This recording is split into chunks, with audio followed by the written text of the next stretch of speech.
Boom! Hello, everybody. How are we doing? Welcome back to the Not Applicable Formula One channel. Hope that you're well. Hope you're enjoying your Friday night. It's Friday feeling. We're back with a Friday stream. We missed one last week because I was at Kinky Boots. We made up for it on Saturday, but then stream didn't work, and it's been an absolute debacle. But got a bit of a cold. Not gonna lie. And the camera's good and frozen. Classic Elgato camera problem. Give me 1 second. I swear it freezes like every time. Every time I start. It's fine. It's fine. It's fine. Start the stream. Frozen. Dead. Oh, we're back. There we go. How are we? Yeah, I don't know what it is. Like this Elgato camera, supposed to be good. Supposed to be alright, right? It's got fairly good reviews and stuff. And I was like, yeah. You know what? I'll invest. I'll get a good live streaming camera. My camera that I use for videos doesn't have anywhere near enough battery life to do live streams. So I was like, you know what? I'll get a proper webcam that's designed for streaming. I'll invest. And now it just streams. Just freezes. All the time. Every time. How are you doing? Have we had a good week? I feel like we're kind of ramping up towards actual Formula One season now. And it feels kind of strange. Feels kind of weird that there's actual Formula One coming back. For me, it didn't feel like too long. I feel like we were in December. It's like, oh, it hasn't been too long since there was a Formula One race. And then now, I'm really getting angsty. I'm like, there has not been a Formula One race in way too long. Like way too long at this point. I need a Formula One race to kind of settle me back down again. Get me just sort of calm and collected.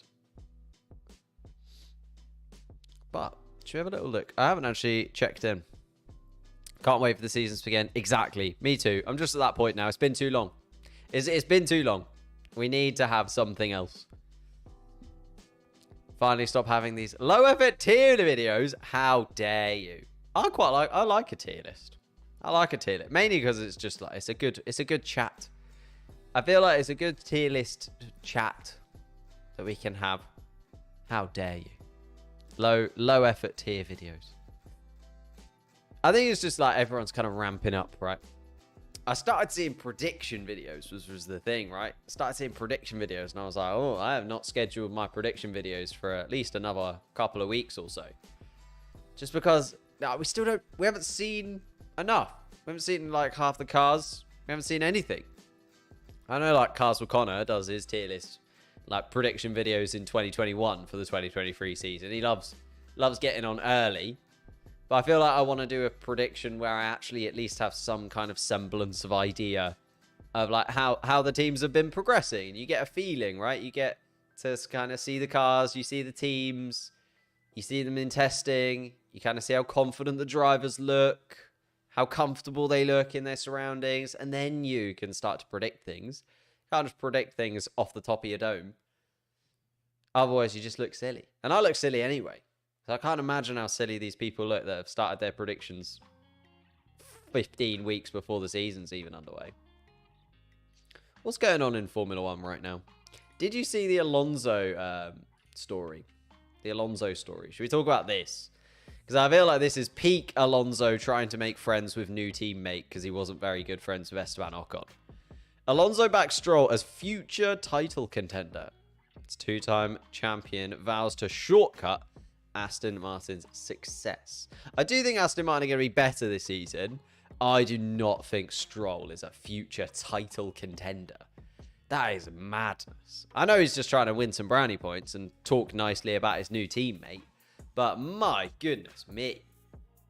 There's talking nicely about your teammate, and then there's Fernando Alonso. We need to check if he's okay. We need to check in and make sure he's not just lost the plot. There is no way he can really think that Stroll is a genuine title contender. Do you think he does? Do you think he actually feels like he's a title contender? Because I don't feel like he thinks he's an actual title contender. But he might. He might. Or he's realised he's paying his checks. And he's like, well, if I say nice things about him, they'll keep me along for a little bit longer. Because Fernando Alonso just does not want to leave Formula One ever, by the looks of things. He's just in it for the long haul. Give Alonso 2 months. That's the thing, right? How long until these two have fallen out?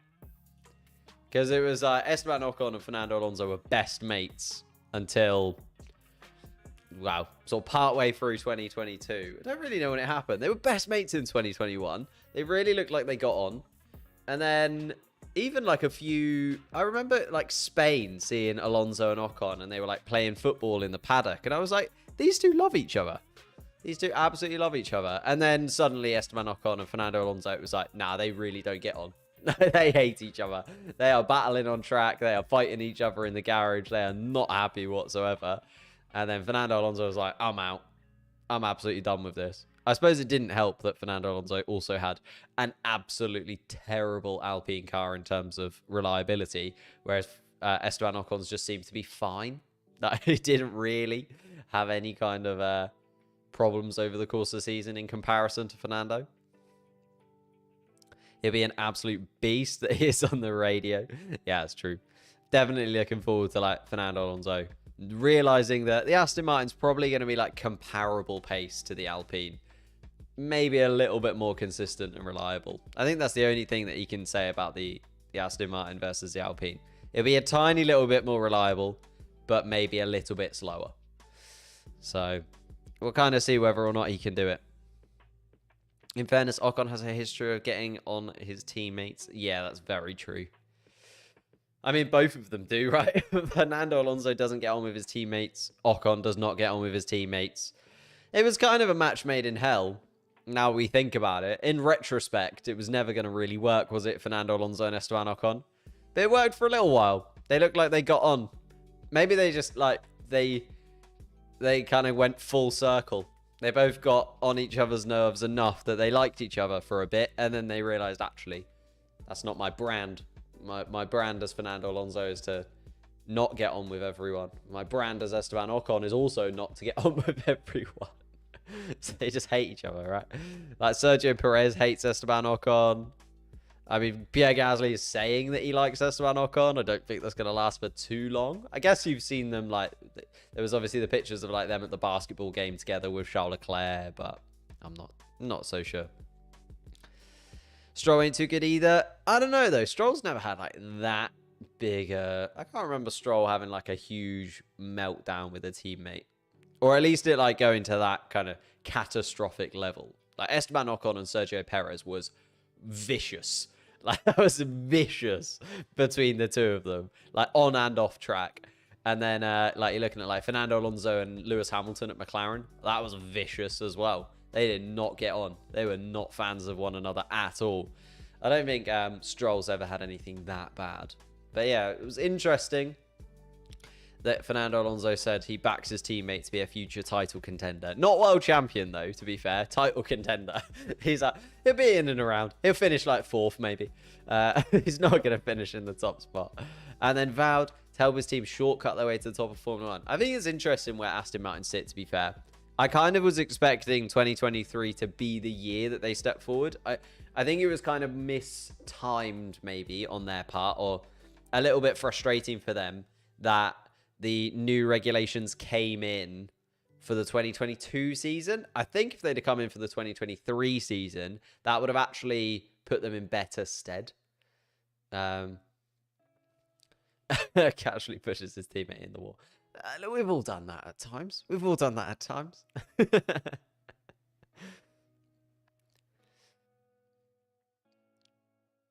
Yeah, that's fair. Yeah. They really just didn't get on, bless them. But as I was going to say, like, I feel like 2023 was kind of the year we were expecting Aston Martin to really take that big step up. I think 2023, like, their factory is going to be finished this year.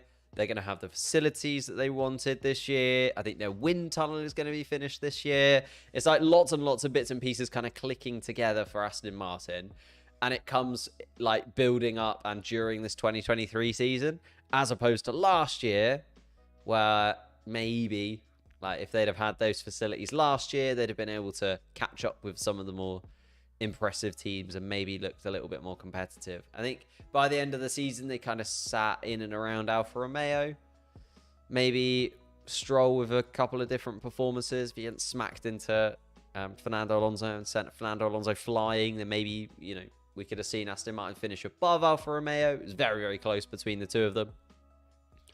But I don't know. I don't know where I feel with Aston Martin yet. I haven't done my predictions fully yet. I've kind of split the grid up into 3 threes and then Williams. If I'm honest, I can't see Williams getting off the bottom in 10th spot.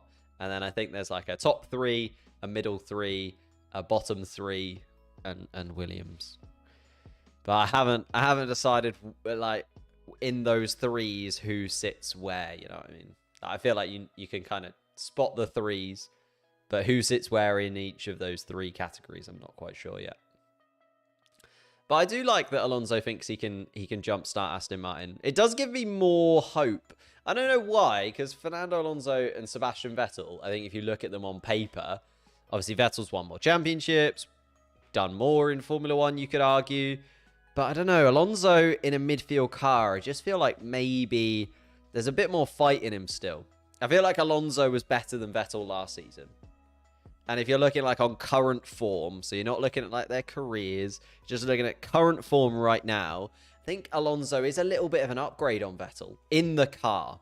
Outside of the car, maybe not so, but on track, in the car, on a Sunday, I feel like Alonso is a little bit of an upgrade on Sebastian Vettel right now.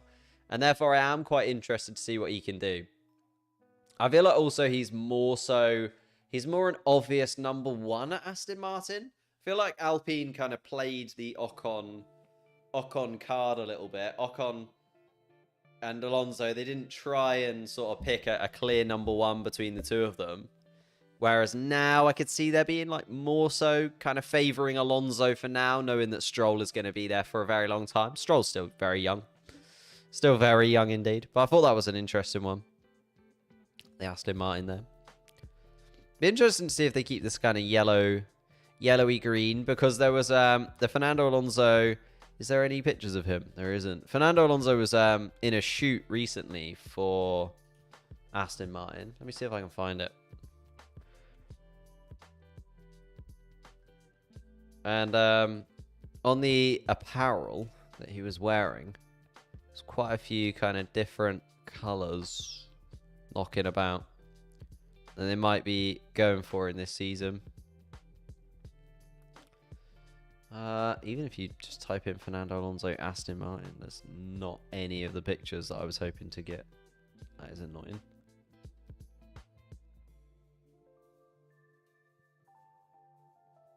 There was kind of this like almost creamy brown color on the sleeves. So it was like the green, obviously, and then a white band, and then like a brownie, kind of creamy brownie band, which doesn't really feel like it will suit a Formula 1 car. But I mean, maybe it could see Williams jumping AlphaTauri with Albon's consistency and the possibility of shock result from Sargent's quali pace. I would love that. I would love that. I think Sargent coming in, it is obviously a massive upgrade on Nicholas Latifi. I think Sargent will get more points than Nicholas Latifi, but that's not many. I just feel like the gap is still so big. The gap is still so big between Williams and the rest. If you look at like the points from last season, like what was it in the end? 30 points between Williams and like the next best. 27 points. When you're looking at like a whole season as well, 27 points. That's a big gap to jump. I guess the AlphaTauri have got weaker. I think at the moment, Pierre Gasly shows more than Nick De Vries. We'll kind of see whether that's an upgrade or a downgrade long term over the course of the season. I like the Singapore track behind. Thank you very much. You can get yourself one using the link in the description down below. If you use code NAF1, you get yourself 10% off. But yeah, Singapore is my favorite track. I don't know. There's just something about it. There's something allures me to Singapore. Haven't been to Silverstone, been to the Hungaroring, been to Snetterton. It's not a Formula One track though, is it? Been to a few tracks like around the UK, but never ever Singapore. It's definitely on the bucket list. Kind of for me. Alonso seems like the guy who pick up a car, doesn't work, reliability issues, and run himself the laps. Beat Hamilton up ahead, doesn't elaborate further. I think he's just like the perfect driver to come in and do a job, right? You're looking for someone to get the absolute best out of the car in a race. Fernando Alonso can't really look any further than him, even if the car doesn't suit him. I feel like he's one of those drivers. So like, I feel like Daniel Ricciardo, we kind of saw in the McLaren team, right? That you have to build a car for Ricciardo. He can't just get in anything and make it look quick. He doesn't have that like ability that some drivers do have, where you can just chuck him in literally any car on the grid and they'll make it work for them. Daniel Ricciardo does not have that. There's lots of drivers that don't have that. But Daniel Ricciardo was kind of the one that comes to mind from last season, right? He just could not make that McLaren click. And however much they tried, however much they did, just could not make that McLaren click for him. Whereas I feel like Fernando Alonso is kind of the other end of the spectrum. He's almost the perfect driver to just chuck him in anything. Go-kart. Throw him in there. He'll be all right. He'll put some laps in. He'll be fairly quick. He'll get some points somewhere. Like, it's one of those kind of drivers for me, I think, Fernando Alonso. Just makes any car that he's in look okay, even if it's not. And like, we've seen him in some not all right cars over the years, but he makes most cars look pretty okay. And therefore, Fernando Alonso, for me, little bit of an upgrade on Sebastian Vettel. Little bit of an upgrade. There is literally no pictures of Fernando Alonso that I was like looking for. What else is happening in Formula One? Oh yeah, Haas and AlphaTauri released their race suits. Are we bothered about this? I feel like people aren't bothered about the car launches. I was like working really hard. I was like, all right, okay. I finished work at 5, so I'm going to get home at 5. I'm just going to make a video on the car launch as soon as I possibly can. And I tried to do it as quickly as I could, like 3 or 4 hours, constant work, release the video. No one's bothered. Absolutely no one's bothered. And yeah, we saw the car. Not bothered about it, though. And I'm like, well, trying to add a little bit more to this, you know. Yeah, Haas and AlphaTauri released their race suits. I feel like AlphaTauri, you kind of knew what you were getting, right? It's a bit like Red Bull. I'm not expecting much from the AlphaTauri drop. When is that? Tomorrow? We could do it together. I'm actually not working tomorrow. We could do a live stream for the AlphaTauri launch. It'll be the only one I can actually do, because all of them are during the week. Who in Formula One decided during the week was a good idea? Nando did take the Ferrari 2012 to a title decider. That's what I mean. He can just get in a car and do it. Singapore is the most driver-dependent track. It is difficult and easy to make a mistake, but if you perform, you can get great result. I feel like Singapore, Japan, those kind of tracks just have like that ability. Like even the drivers, if you ask the drivers, they're like the drivers' favorite tracks, which I feel like is probably most important. Like you want tracks that the drivers are excited to drive in, right? So there's some close-ups. A little close-up. K-Mag and Hulkenberg. Nico Hulkenberg. I mean, what were we expecting? White, little bit of black, I guess, from the new MoneyGram at the top there. Still the old school Haas like logo on the front too. MoneyGram in there, a little bit of black, bit of trim. Yuki Tsunoda and Nick DeVries is such a funny pairing to me, because they're the two smallest drivers on the grid, and they kind of look it, you know what I mean? Like, even though there's nothing to give you any idea of how tall these people are. Now, there's no perspective in this. There's nothing real outside of just them, right? They still look little. They just both look little to me. Maybe it's because I know Yuki is little from the fact that he's been around the Formula 1 grid for so long. And I know Nick is little because we've seen him, again, around the Formula 1 grid for so long. And like Formula E, Formula 2. But they're just both so little. And it's very sweet. It's very cute that they're in that team together. And then, yeah, no, what was I going to say? Valentine's Day. 2023. Valentine's Day. Gonna get it. Don't they swap the colors each season? It's the same this time. I mean, this is only, what, the third season of AlphaTauri? Fourth season? Third or fourth season of AlphaTauri? So, there's no real pattern to build on yet. Like, you know, with Ferrari, it's going to be red. Like, I feel like there's a consistent pattern of red now. We can say that for sure pretty much every year. Red Bull, again, we know it's going to be the same car every single year. That's how it works at Red Bull. But AlphaTauri, they haven't been around long enough for us to really gauge. I feel like one team, like AlphaTauri, I could see being the team. I suppose because they're Red Bull branded, they kind of do this like consistent livery. But also they're a fashion brand, right? AlphaTauri are literally a fashion brand. If there's one team that could get away with just like really mixing it up every single season and just going for something a little bit different every single season, surely it's AlphaTauri. They could just be like, oh, it's just what's fashionable. Like, they go for something fashionable this year. That'd be cool. They're quite literally a fashion brand. But maybe that's just me. Maybe that's just me being a little bit too hopeful about AlphaTauri. That's where I stand. I feel like AlphaTauri could get away with it. They could do anything. And they'd just be like, oh, it's fashion. That's fashion, guys.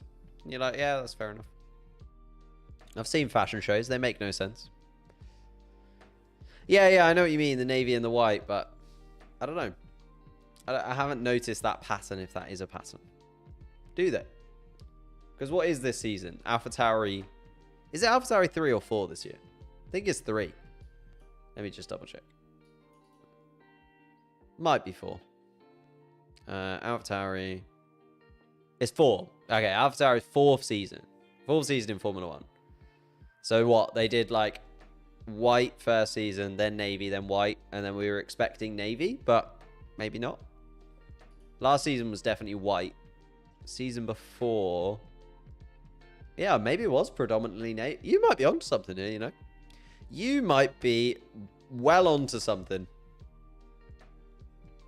Wow, they didn't mix it up.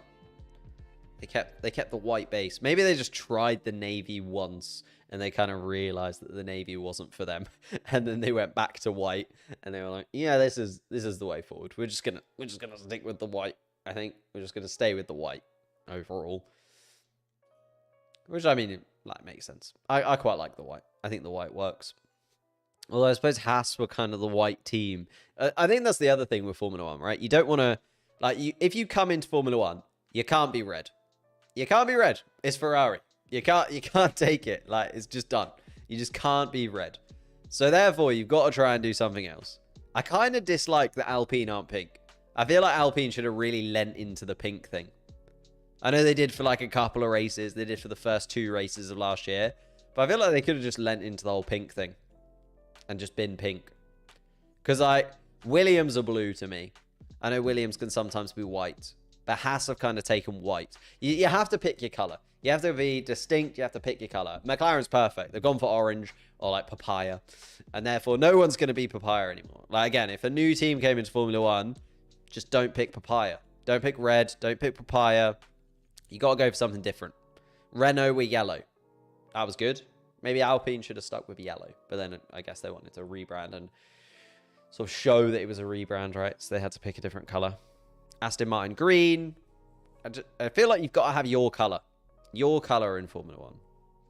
Maybe, oh, but then Red Bull are kind of purpley navy, aren't they? It's tricky. There are only so many colors that kind of work on a Formula 1 car. Should have went for a vaporwave livery. That would have been interesting. That would have been very interesting. Navy was the best car to date. Barron 2008. Yeah, that's fair. 2019 was Toro Rosso. Yeah, so 2020, 2021, 2022. Yeah, it is 4. It is 4. I was trying to do the maths in my head. I was like, when did it switch? 2020. And I was like, how many seasons? 3 seasons. Yeah. Is their 4th season technically as AlphaTauri? Even though, yeah, we know it was Toro Rosso before. It's the same people. But it's a bit like all the Sauber stuff. This webcam, I'm going to murder it. I'm going to murder it. It's so bad. It's so bad for the price I paid. Yeah, I feel like it's a bit like Sauber, right? And like the fact that it is Alfa Romeo right now, and people are like, whoa, Alfa Romeo are leaving. It's like, it's not really an Alfa Romeo car. They've just kind of stuck an Alfa Romeo sticker on it. It's a bit like, you know the JonTron video? I watched Flex Tape, the JonTron video, the other day. God, the nostalgia absolutely punched me in the mouth. But it's the same kind of thing, right? They've got a Sauber car, and then Alfa Romeo have come along and just been like, there you go.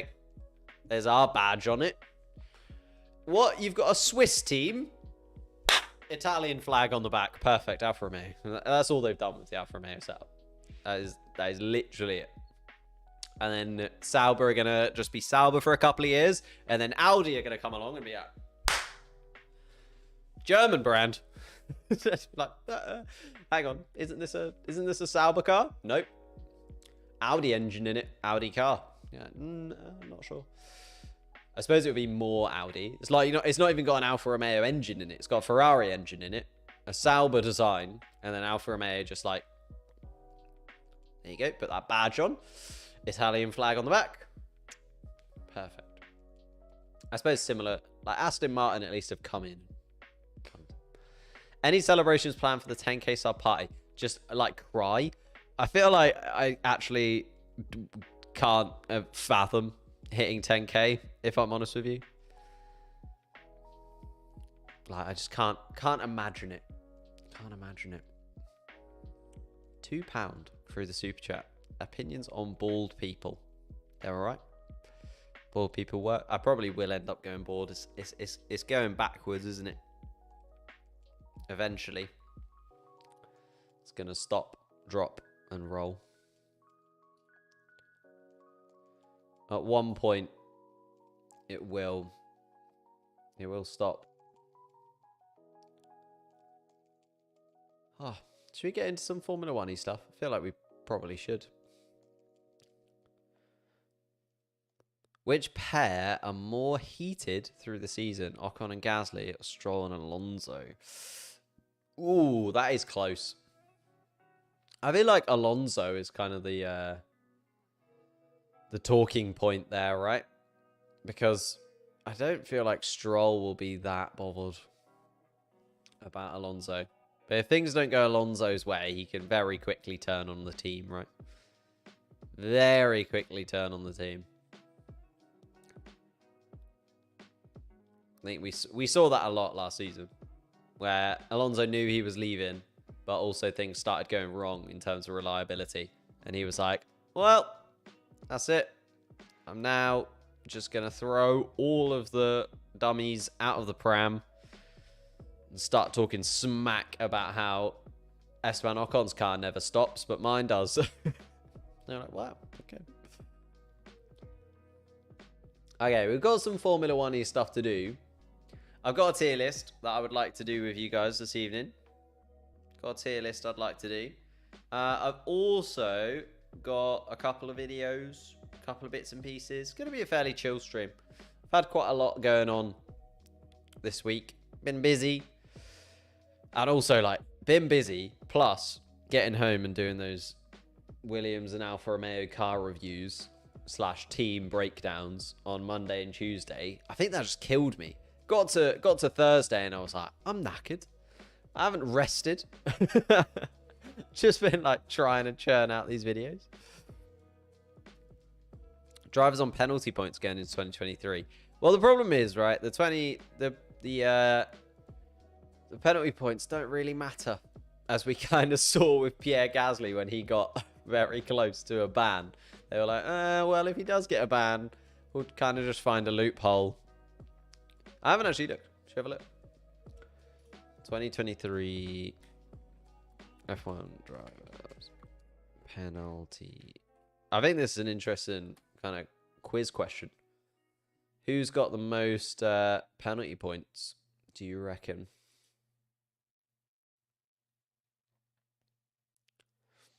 Like going into this season. Obviously, apart from Gasly.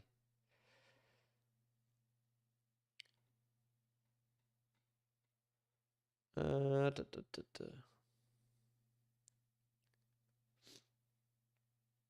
we go. Should we have a little gander? Penalty points as they stand going into 2023. This is the thing, though, right? Like, Gasly has got kind of, what, 2 months? 2 and a bit months of the season to not pick up any penalty points. So he's gonna have to be a little bit cautious. Daniel Ricciardo on 8, but obviously not in a seat, so should be all right. And then who else we got? Lance Stroll. Oh, but his comes off in April, so he's only got to do like what, 2 races, 3 races, not even. He should be fine. Gets a couple of points taken off. Alex Albon is an interesting one. Alex Albon on 7 points. For what? What did Alex Albon do last year?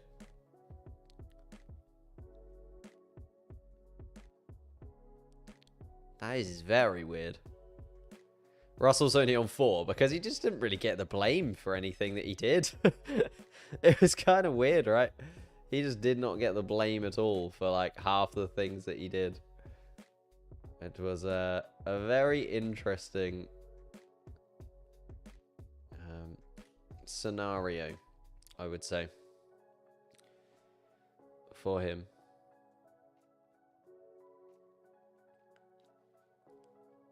I don't know how he didn't get blamed for a lot of what he did.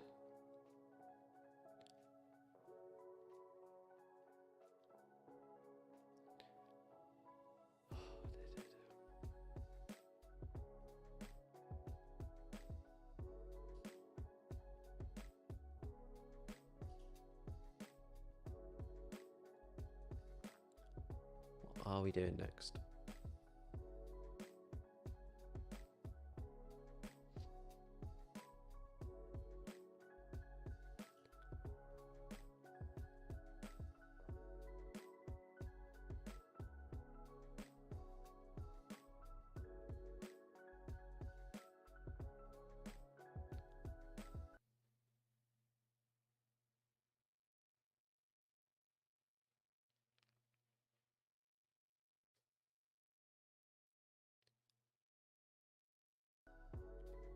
Wonder how many points Mazepin would have been on.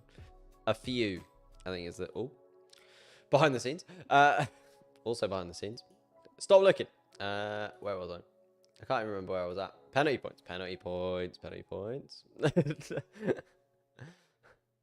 Where's it gone? Where's the list? I was trying to find what they got the penalty points for. But that's now gone. And this is now also just melted away from itself. Let me see if I can find it. Mazepin would be an interesting one. I don't know if he's on this list. He's definitely not on this list. But I think he picked up quite a few. There we go, we're back. Magnussen 3, Lando Norris 3, Mick Schumacher. Vettel's gone to Sergio Perez only on 2. Again, why, what?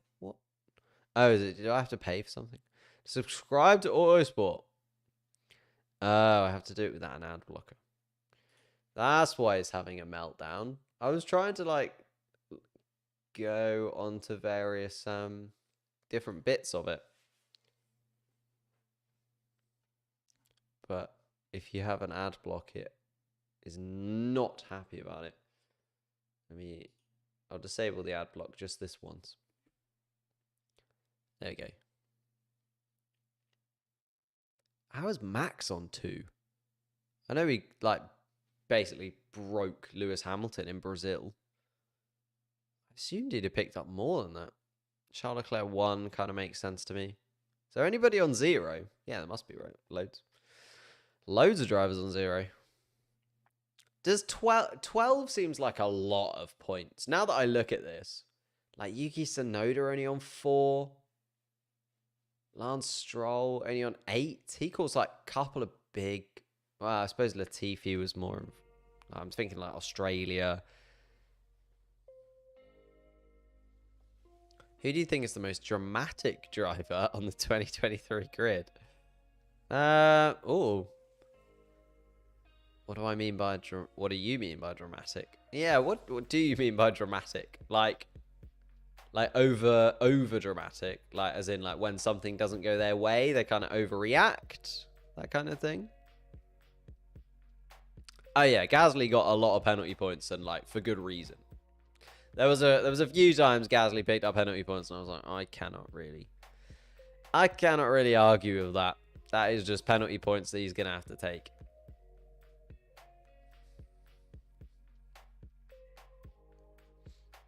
But interesting to know that, like, he's got a little bit of the season, actually. He's got March, April, May. Like, all of testing, plus a couple of Grand Prix there, where he's going to have to be very, very careful, little boy, is Pierre Gasly. Considering he's also at a new team, he's going to be fighting Esteban Ocon. Could get a little bit tasty for Pierre.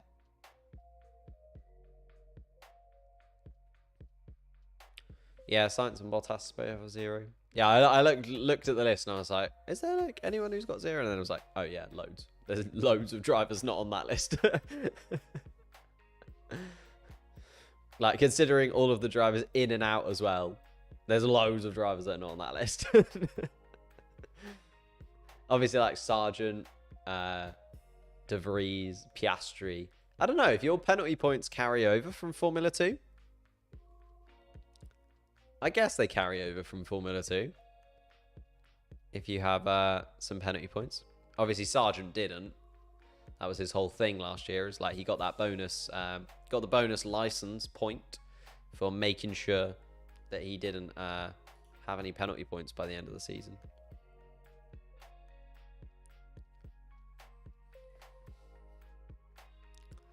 I don't know.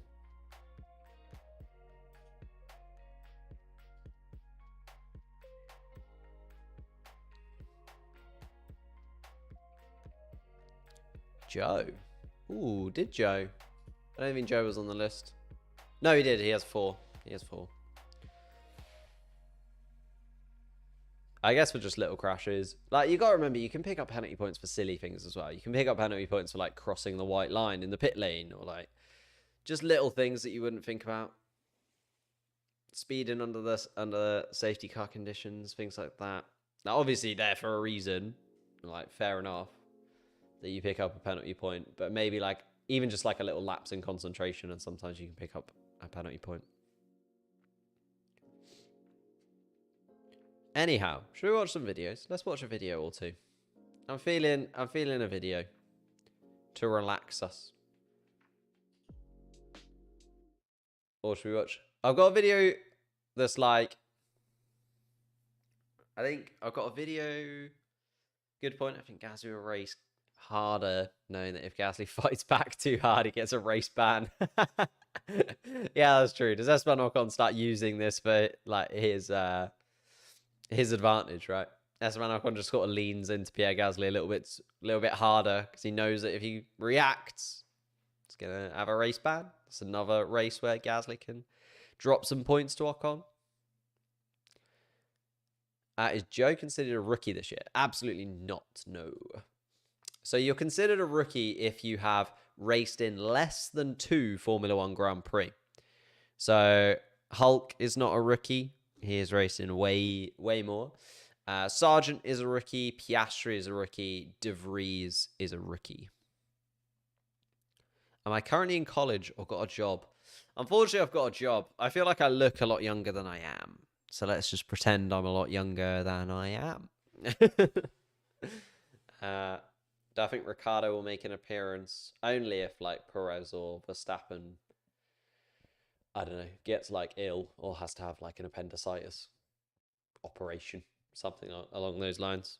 I don't think he's actually going to make an appearance. I did have that kind of chat about. Bang, you've preempted it. Should we talk about it now? We can talk about it now rather than later, if you want, Lewis. But yeah, I did think about it. I found a short about how much East race weekend costs. I could do a top 5 short on that. Yeah, I definitely like a link. Thank you, Jimmy. But yeah, there's been a lot of talk, obviously, about Sergio Perez being under pressure from Daniel Ricciardo, whether or not the reserve will come in.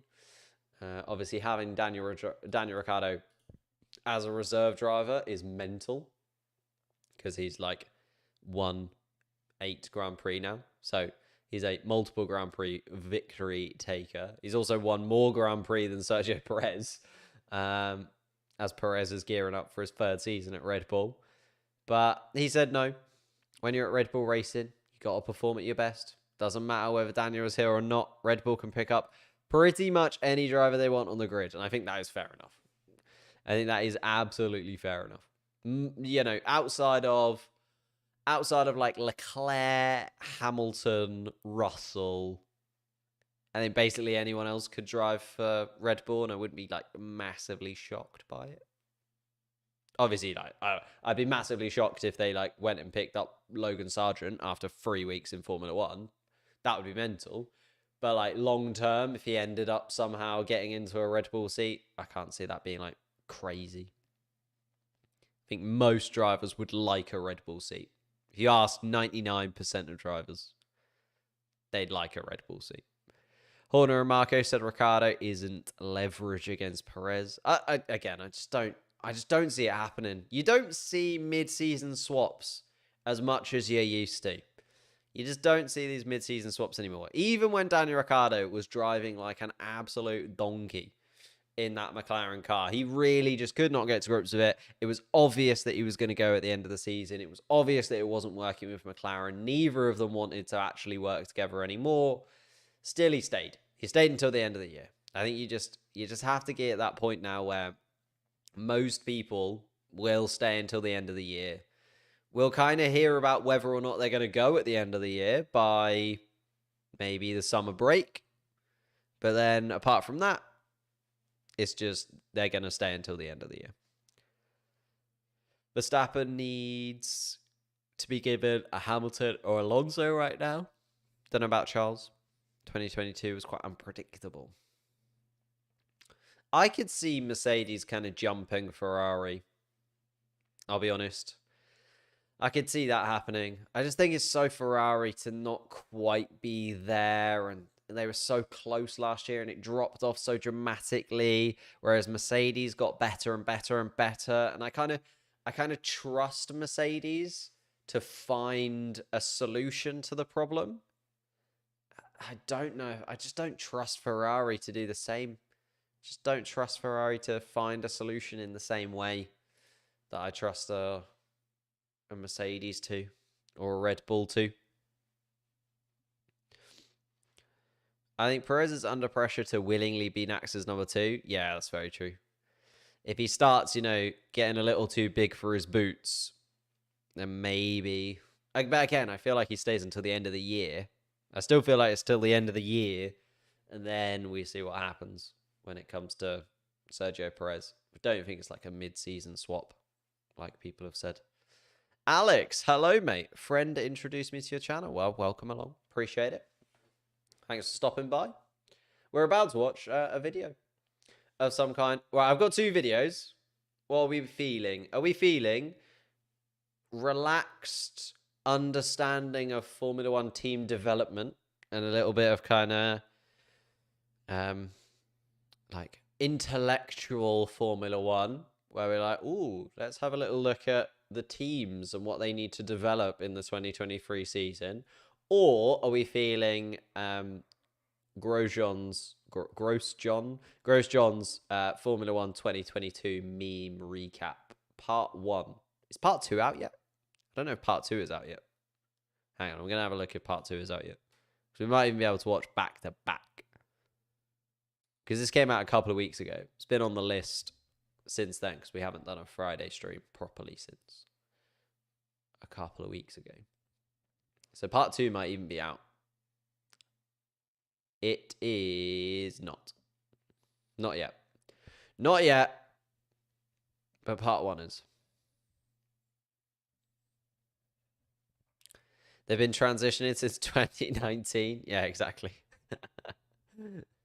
It's always 50-50 with Ferrari, bless them. But what are we thinking? What do I think about Ford and Red Bull? Great. I think you've absolutely nailed it on the head there. It's an absolute game changer. Game changer in terms of how they could set up in the future. I also feel like Red Bull are kind of trying to be this surrogate American team in some way or another. Like, especially now they've got Ford. I feel like they're going to try and be like the American franchised team. I know we've got Haas, which is literally an American thing. But I feel like Red Bull might lean into it a bit more as being like the American team. Because they can kind of get away with that, right? Like Ferrari are so ingrained in Italy. Mercedes are so ingrained. Oh, I'm going to sneeze. Ferrari is so ingrained in Italy. Mercedes are so ingrained in Germany. Like McLaren are so ingrained in the UK. But Red Bull, even though they're an Austrian team and like UK setup, I feel like they could get away with trying to be like this American team. You know what I mean? I feel like bringing in Ford, I think it's interesting they're bringing in Ford after the whole Porsche thing fell apart. So, you know, how long this Ford thing will work out, we'll kind of have to wait and see. Because a few months ago, we were like, wow, Red Bull and Porsche, that's going to be a thing for the future. And then it's like, no. Actually, they could not come to an agreement. And therefore, no. How long have I been a YouTuber for?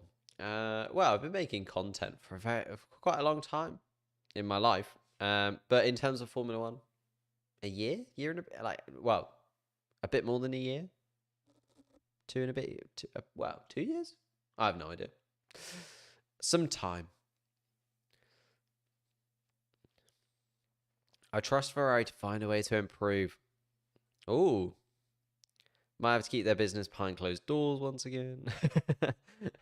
Like, if you're thinking about turning up the engine again, we can't, okay? We can't. Anyway, should we watch, let's watch this meme recap. I feel like we're in an intellectual mood. We're in an intellectual mood to begin with. We'll go intellectual to silly. We'll go that way round. Okay, this is the race.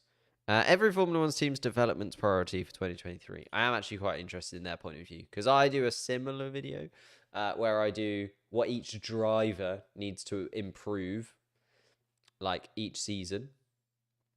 So I feel like this could be quite nice to sort of see it from a team's perspective and more of like a development perspective rather than like when I talk about the drivers, I kind of talk about them individually, like their qualifying, their race pace, their attitude, those kind of things. Whereas I feel like this is probably going to be more highbrow. With pre-season testing kicking off in Bahrain on February the 23rd, Formula One teams are working frantically on their cars ahead of the new season. All share the same objective, to make the car as quick as possible. But as this is the second year of Formula One's new ground effect regulations, everyone has a slightly different set of priorities.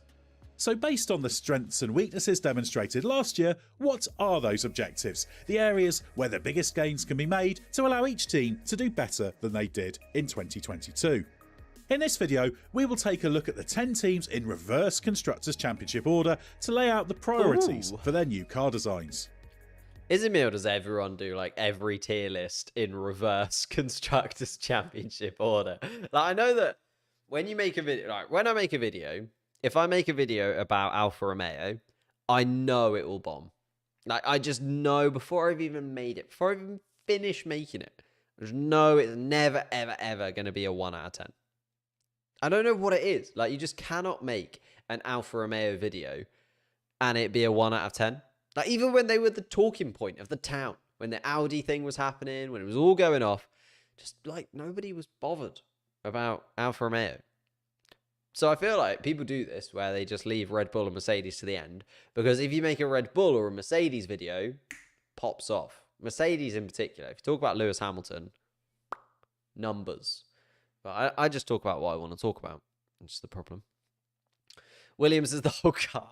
They weren't that bad. They were very good in a straight line. They were very good on particular tracks. I feel like low speed cornering is what they're going to talk about with Williams. They were bad.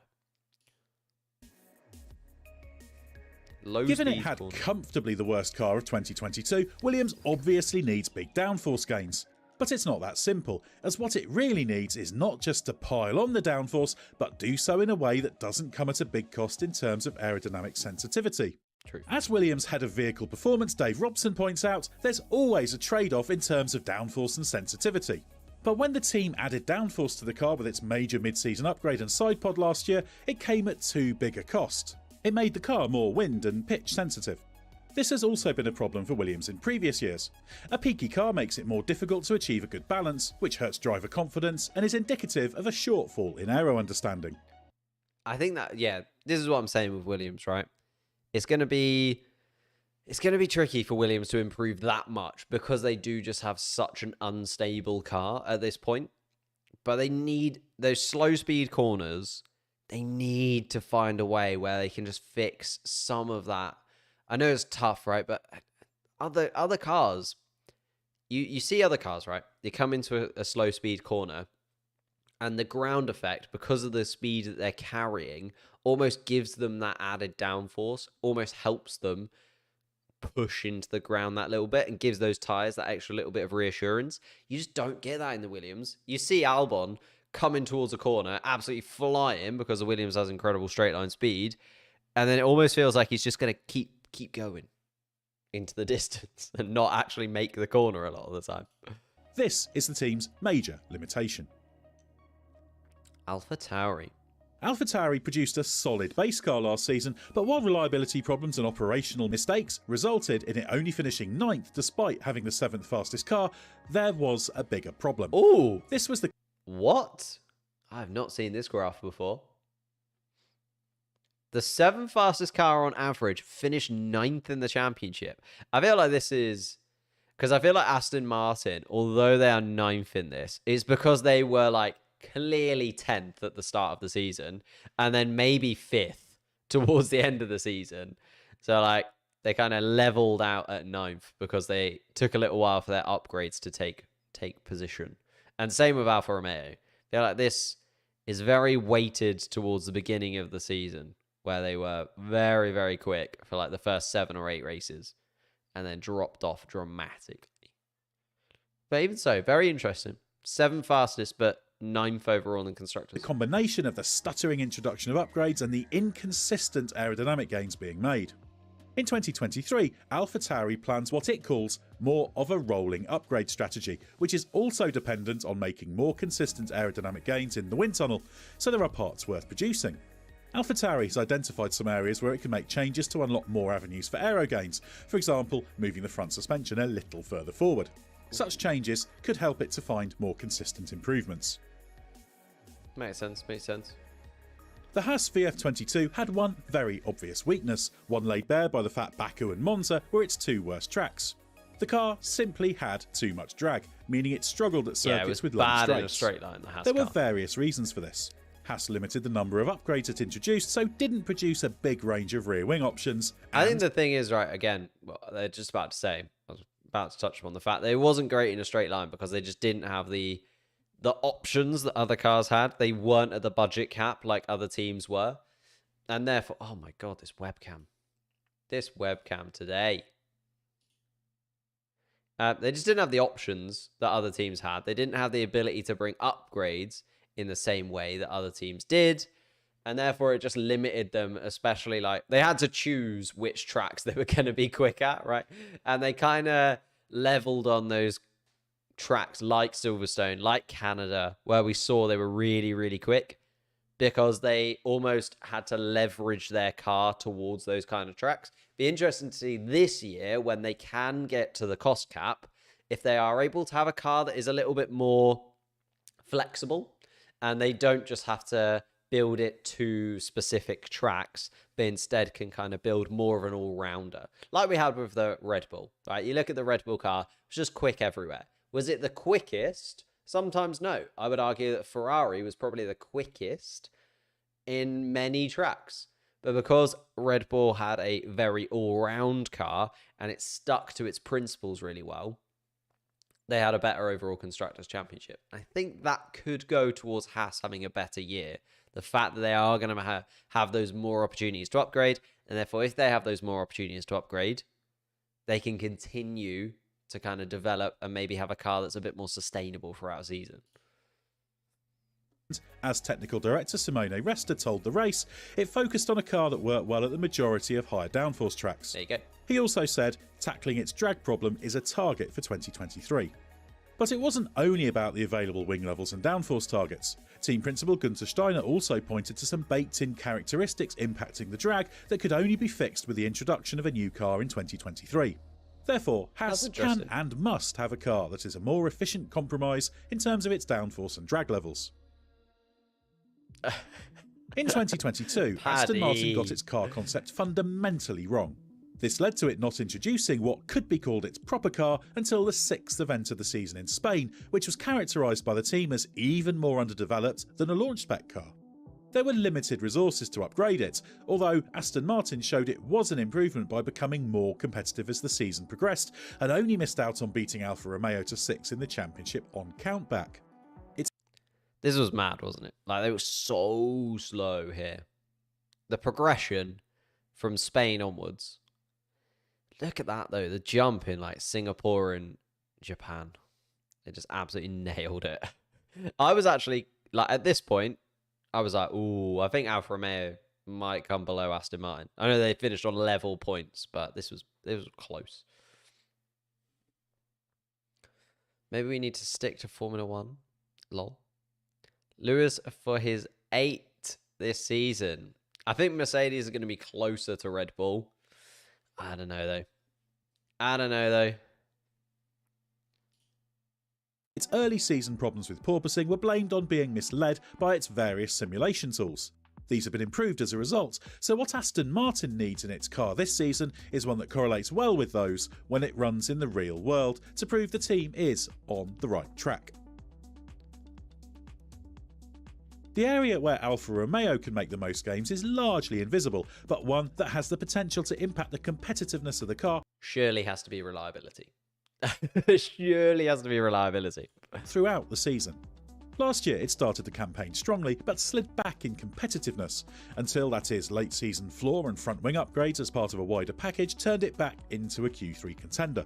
But the team blames the lull in performance not on the fact it wasn't making aerodynamic gains in the wind tunnel, but because of a disadvantage in production turnaround times. That's led to the team prioritising recruiting more production personnel. As lead driver Valtteri Bottas has said, if Alfa Romeo could again start the season strongly, this improved manufacturing capability will make it easier to keep up with its rivals. McLaren's 2022 campaign was a little disappointing, despite the fact it was still firmly in the fight at the front of the midfield. This was thanks to a car that wasn't easy to drive, lacking in corner entry stability and prone to mid-corner understeer. Lando Norris did a superb job to adapt his style to mitigate those problems, was insane. But teammate Daniel Ricciardo... this was what Daniel Ricciardo really struggled with. If you ever watch the McLaren come into a corner, it's insane how much understeer it has. It's ridiculous. And like, Lando Norris was fine. He's kind of adapted to it because he's been in the McLaren car forever, right? When he came in the McLaren car. Daniel Ricciardo was used to a Red Bull that was really, really peaky, really front-end heavy, and like really pointy is what I want to say. Not peaky, pointy. Like a really pointy Red Bull where he could be really, really late on the brakes and still make the corner. But the understeer, man, he just missed the apex so often. And then he would just outthink himself, right? And he'd brake way too early because that understeer. Yeah, I felt really bad for Daniel Ricciardo. Like, it wasn't...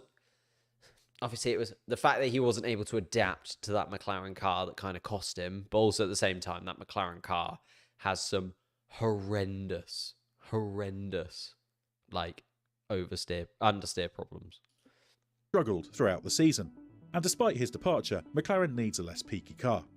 The problems appear to lie in two areas, both the aerodynamic design and the characteristics of the Pirelli tyres that McLaren struggled to get the best out of. As new team principal Andrea Stella explained at the end of 2022, McLaren needs to find ways with its car design to mitigate the fact the tyres are very sharp on initial turn-in, but then give up grip as lock is added. As Fernando Alonso never tired of pointing out, Alpine had serious reliability problems last year. Although the team... Oh yeah, everyone prefers oversteer, right? You'd rather have too much into a corner than too little. Especially if you want to brake late. Like, you don't want to brake late and then not make it. you want to be able to brake late and then almost overestimate what you need to do, and you can always take a little bit off. You don't want to have to try and put on where there isn't any on, right? You just have to let it miss the apex, and that's what they did a lot of the time. Just let it miss the apex, with Daniel Ricciardo in particular. Only posted 8 retirements, putting it mid-table for DNFs. There were too many occasions when problems compromised its weekend and practice and qualifying, and sometimes even when the car got to the finish, for example in Canada, where Alonso lost a top 5 result because of a loss of power, but still finished in the top 10. The power unit is the obvious focus for this, given how many problems the Renault engine caused. Bruno Famin, executive director of the engine base in Viry-Châtillon in France, says many of the problems were related to auxiliary parts. That includes the water pump that first caused problems when it put Alonso out of the race in Saudi Arabia. Given Alpine made significant performance gains last year, if it can make the power unit package reliable, that bodes well for the team's potential. I think Alpine look good. If I'm going to be honest with you. I know it's annoying to say as a McLaren fan. I think Alpine look fairly decent when it comes to next year. Orange and black is an awesome match. Well, McLaren have got it right. But yeah, I think Alpine, it was that reliability, wasn't it? There was like a little bit 50-50, a little bit dubious. I feel like they could be strong. Given the troubles it had with porpoising and bouncing last year, Mercedes has an obvious priority this year. It needs to prove it has hit on the right concept, and therefore that it has fully understood its 2022 problems. Mercedes cannot afford another season of troubleshooting. That means it needs to get its ideas right in terms of the available suspension travel, sidepod configuration, and, crucially, the whole underfloor aero to allow it to be back in championship contention. As team boss Toto Wolff has said, Mercedes needs to run faster to catch the opposition, so desperately needs a strong starting car. Mercedes has been through plenty of soul-searching and analysis to improve its design tools to avoid a repeat of the problem. The 2023 car needs to confirm this process has been successful. Ferrari had a quick car last year, on average the fastest car, as proved by the fact it racked up 12 pole positions. But its priority this year is for a car that is more competitive on race stints, and that is also used better strategically and operationally. Gotta be tyres, right? The tyres, the race tyre configuration that they had for Ferrari was just so bad. Like when they put the hard tyres on, they just had absolutely nothing. Given it only managed 4 wins in 2022. In terms of that race performance, there are 2 obvious areas for gain. The first is on the power unit reliability side, given after failures early in the year, it was running the most powerful engine package in F1 a little below its best. Reliability fixes should have solved that problem, which will pay off particularly on Sundays. Ex-team principal Mattia Binotto set reliability as the top priority, which has been a focus since the first half of last year. But a more balanced performance across qualifying and the race is what he isolated as key to being able to emerge as a serious title threat, even if he won't be there to oversee it. Red Bull is the one team that doesn't have an obvious weakness to tackle in 2023, save for the ongoing battle to reduce weight. But it does have a significant external challenge to face. As a result of breaching the cost cap in 2021, Red Bull has its wind tunnel runs and CFD items reduced for a 12-month period that started late last year. It already has the least thanks to F1's aerodynamic testing regulations, or ATR as it's known, but lost an additional 10% of the theoretical maximum allocation as a punishment.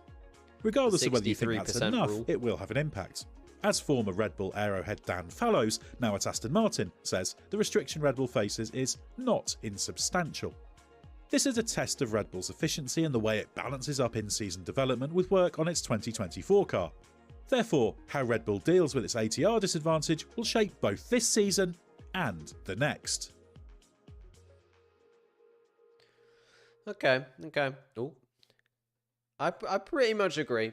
I pretty much agree with where they were at, to be fair. Race pace, obviously, Ferrari. I don't know, Red Bull, yeah, I suppose it is just that aero thing, right? Continuing to develop at the same rate that they were, keeping themselves... Oh, they're already so much quicker. Like, race pace-wise, they're already so much quicker than the other two. I don't feel like they've got too much to worry about when it comes into that. I threw her a vase down the stairs. Alex, what is going on? I'm worried for your health. Alex, bless him. But I do actually agree. I agree with the race. Oh. Should we do the tier list? I feel like we should do the tier list before it's too late. We've been live for an hour already. We've had a lot of chat going on. Shall we do a tier list? I can't remember how I have to configure this. Hang on, give me a moment. Is it like that? I'd put it there and then put this like that? No, okay. Oh wait, if I zoom in. Still no. I cannot remember how I configure this so that it works on the stream. Oh, that looks closer to the correct. There we go. We found it. Guys. What percentage was that? 175%. I'm gonna write that down. 175%. Zoom tier list. Bada bing, bada boom.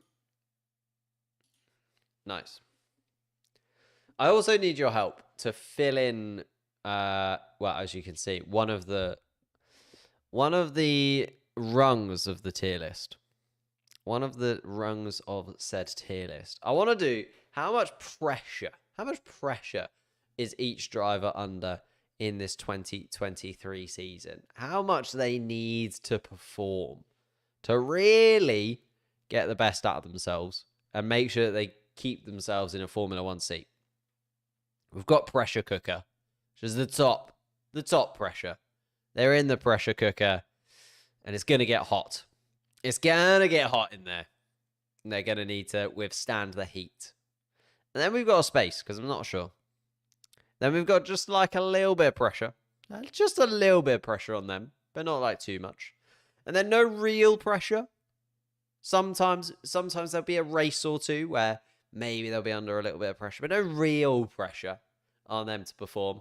And then just very relaxed. Drivers that are just like, there's no way at all, ever at any point, that they're going to be under any pressure. There is no way they are losing their seat in any fathom of a way.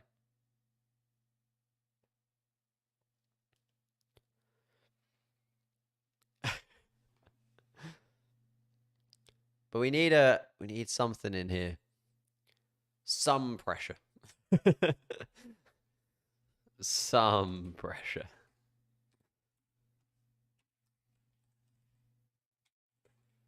What on earth has happened there? Why has it gone in? Huh? Hello?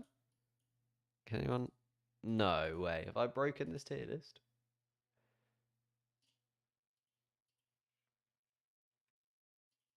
What's happened here?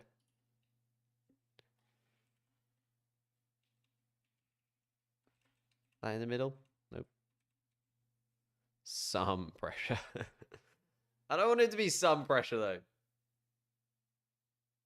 I don't know what I want, though. What do I want? Not some pressure. Have you checked out Ferrari's race strategist job listing on the official Ferrari website? Is there? Well, maybe. Maybe I'll get myself in there. I've played a lot of Formula One Manager. And I can get myself a little role at Ferrari.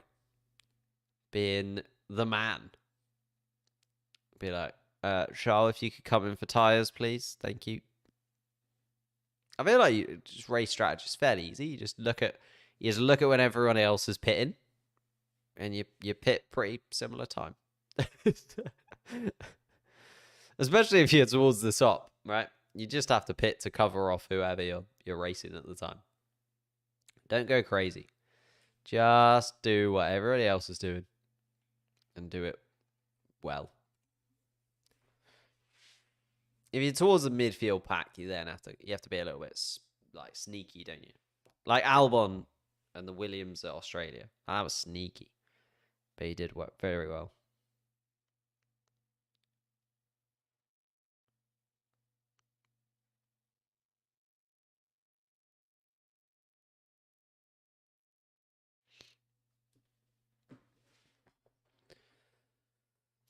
Some pressure. Do I like some pressure? It would require wearing a Ferrari jacket. Look, I look good in red. I look all right in red.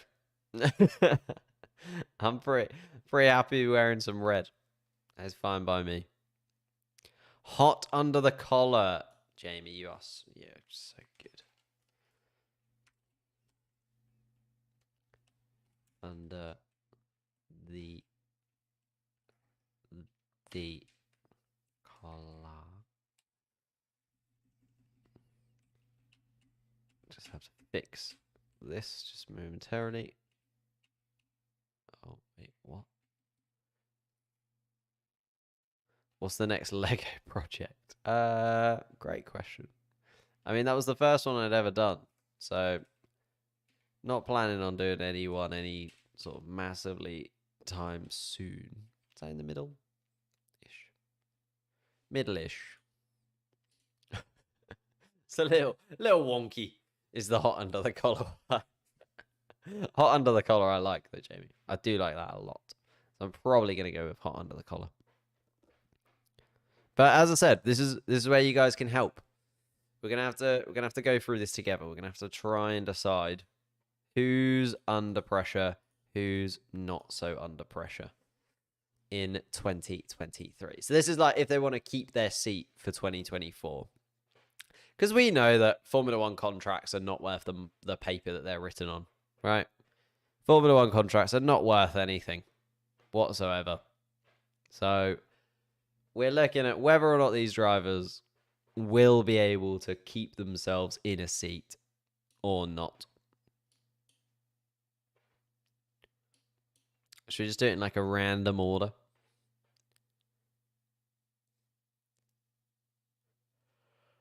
Ba, ba, ba, da, ba, da, ba.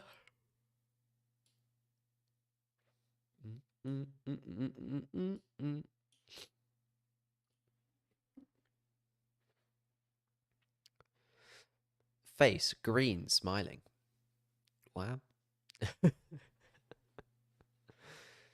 I like when people put emojis in the chat that are like icons and stuff because it just describes them to me.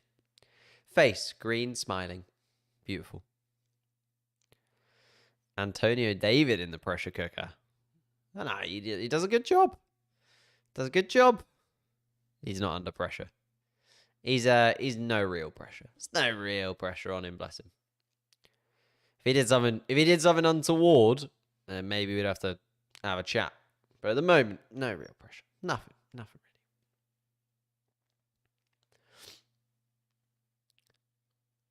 Should we get going? Should we do it? Should we be a thing? Shall we be a thing? You're so drunk. Good. Glad you're having a merry old time. The building live stream. How about a Ferrari in mid-blaze Lego car next? Oh, I mean, I'm down for another building stream. It was long. It was 10 hours long. I did not think it was going to take me that long to get it done, if I'm honest. Thought maybe, maybe a few, maybe 3 or 4. 10 hours it took me. Goodness gracious. It was a battle. But we do now have a Lego McLaren out of it. So I really cannot complain whatsoever. Stroll and Max are very relaxed. Yeah, they're going to be down there, aren't they? Have you checked out rocket-powered Mohawks videos yet? I watched one of them on stream once. I just didn't get it. I get that he's massive. He's got an incredibly huge fan base. What, he's on like 200k subscribers or something mad. He probably makes absolute bank. But I don't know. I just feel like I come at Formula One from a very different perspective. Which is fine. You're allowed to have different perspective on things. You're allowed to have different ideas around what Formula One should be. You're allowed to have different content that is made. And I make slightly different content to him. And that is therefore where we stand.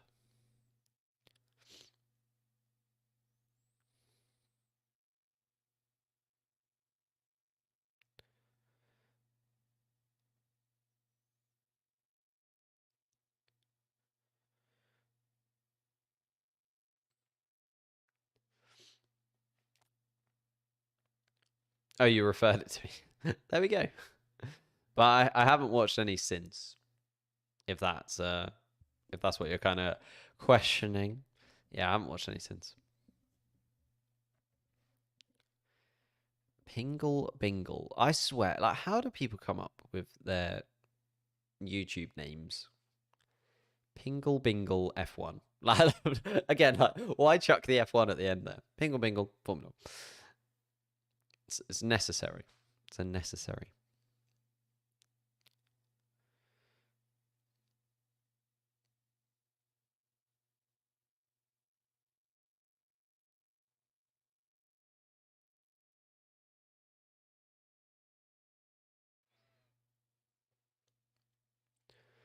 Just finished Breaking Bad.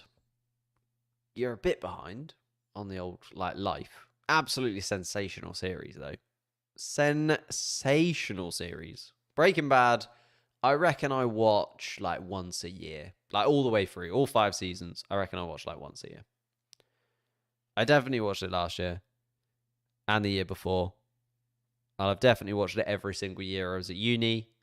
Probably watched it both years I was doing sixth form.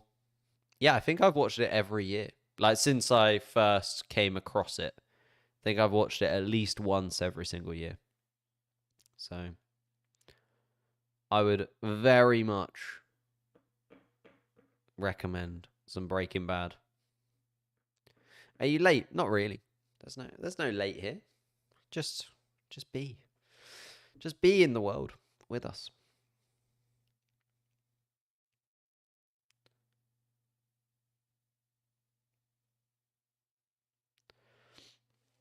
But we are going to do a tier list, right? Just had to sort out some stuff. Sort it out. Sent. Done. Signed, sealed, delivered.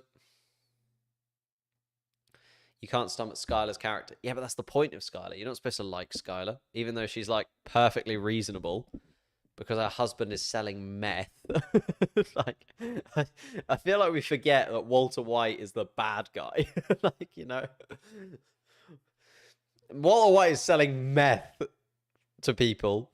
I know he's making a lot of money from it, but he's still selling meth. He still kills a lot of guys because he's selling meth.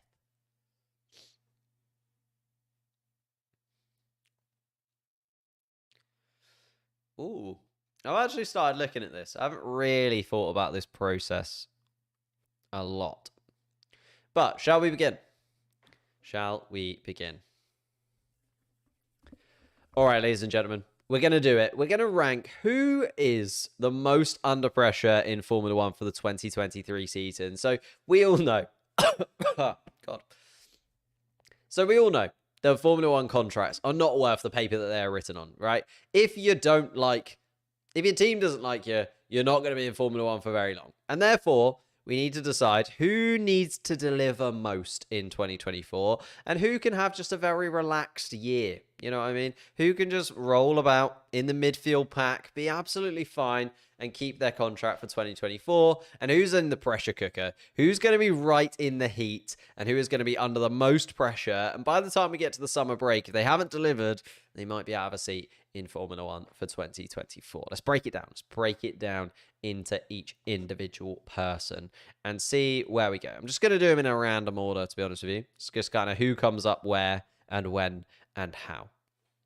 Let's do it.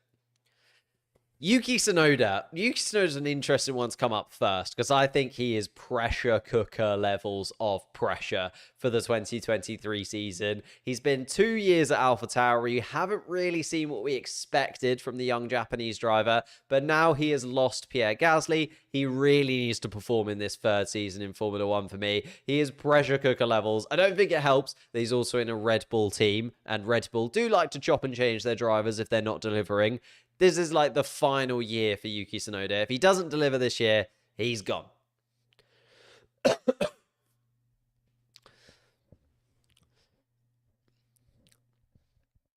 Golly gosh.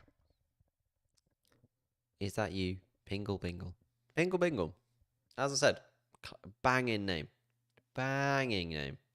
Oh, wait, I didn't hit record. We'll do Yuki Tsunoda again. Don't worry about it. Dun, dun, dun, dun, dun, dun, dun. Just imagine I've done it already. Just imagine. Just don't listen to this next 30 seconds. Don't listen to 30 seconds. Thanks. Yuki Tsunoda is an interesting one to come up first for me because he is definitely pressure cooker levels of pressure going into this 2023 season. It's his third year in Formula One. He's no longer got Pierre Gasly beside him, so he now really needs to be that number one driver at AlphaTauri for this 2023 season. And he's also in a Red Bull team. And we know that Red Bull, if you don't deliver, they just chuck you in the bin and get another one in as soon as they possibly can. So he is under a lot of pressure to deliver this year. And if he doesn't, I think this could be the end of the Japanese driver in Formula One. Banging. Banging take. See that? 30 seconds. 30 seconds. Take. In. Cha-ching.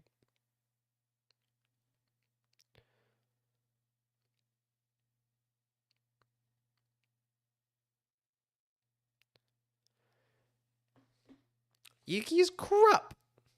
How dare you? I actually like Yuki. I like Yuki, but he's under a lot of pressure. He's under a lot of pressure. Valtteri Bottas is a weird one, right? Because he should be very relaxed. He delivered really well in his first season at Alfa Romeo, but I think he's under just a little bit of pressure, especially because Audi are coming in a couple of years. He knows that he needs to kind of stick in that seat until Audi come around. He's talked about himself wanting to know and wanting to have a bit of clarity on where he's going to be in a couple of years' time. So I think he's under just a little bit of pressure to deliver.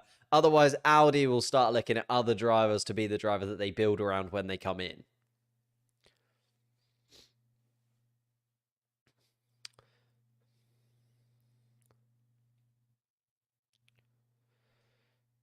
Such a pro. Who needs playback?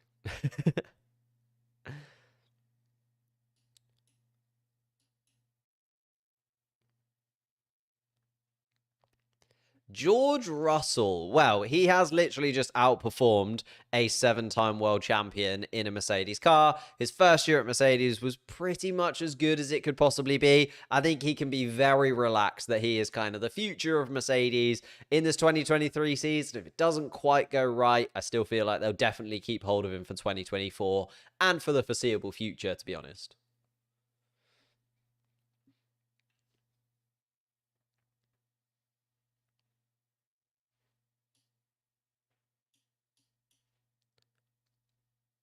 And his teammate Lewis Hamilton is next, and again, probably very relaxed. You don't win 6 world championships with a team and then them just decide to get rid of you. I think Lewis Hamilton can basically choose as and when he has contract extensions with the Mercedes team for forever until he decides to retire, to be honest. So he is going to be very relaxed in the 2023 season, although he will definitely want to win more races in 2023 than the 0 wins in 2022.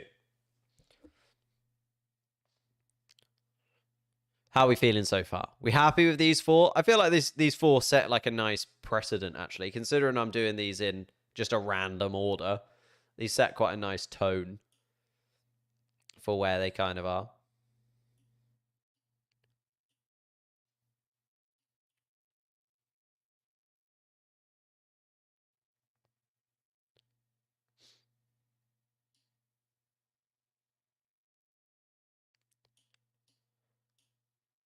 Hurt your feelings? Huh. You'll be okay, guy. You'll be okay. I cry for you. Sergio Perez is next. Sergio Perez is an interesting one, right? Third season at Red Bull, so should improve. I think will improve, but he's at Red Bull. And him and Max Verstappen didn't have the best of the ends of seasons together.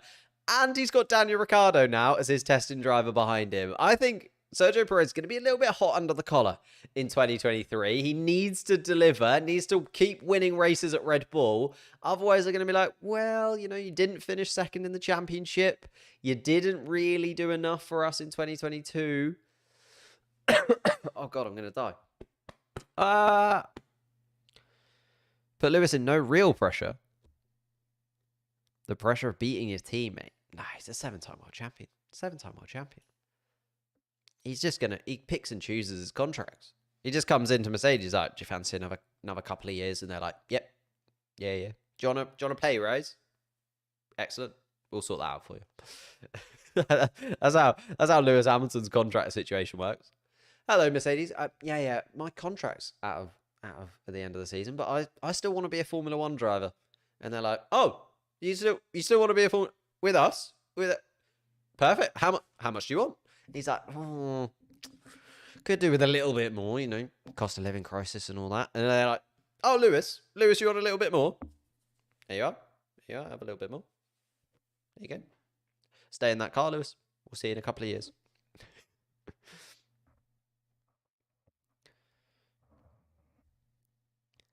You think he'll be an ambassador? That'd be quite cool. Can see Lewis Hamilton being a bit of an ambassador for Formula One later on down the line. But I also feel like he'll just disappear.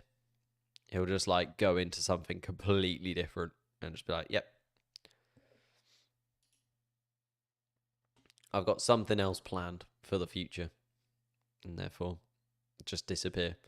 And then we'll just never see Lewis Hamilton on the Formula One grid again. And we'll be like, remember that incredible driver we had that was like talked about as the greatest of all time? Yeah, he's gone. And we haven't heard from him since. I could easily see that happening. But there we go. Anyway, Sergio Perez. I messed up because I like slowly died sort of midway through. It was a bit of a problem. Sergio Perez is an interesting one for me. Should be under no real pressure, right? He delivered fairly well in 2022. Definitely improved in the 2022 season compared to 2021. Has helped Max Verstappen win back-to-back drivers' titles. And also took Red Bull to a first constructors' title in a very long time.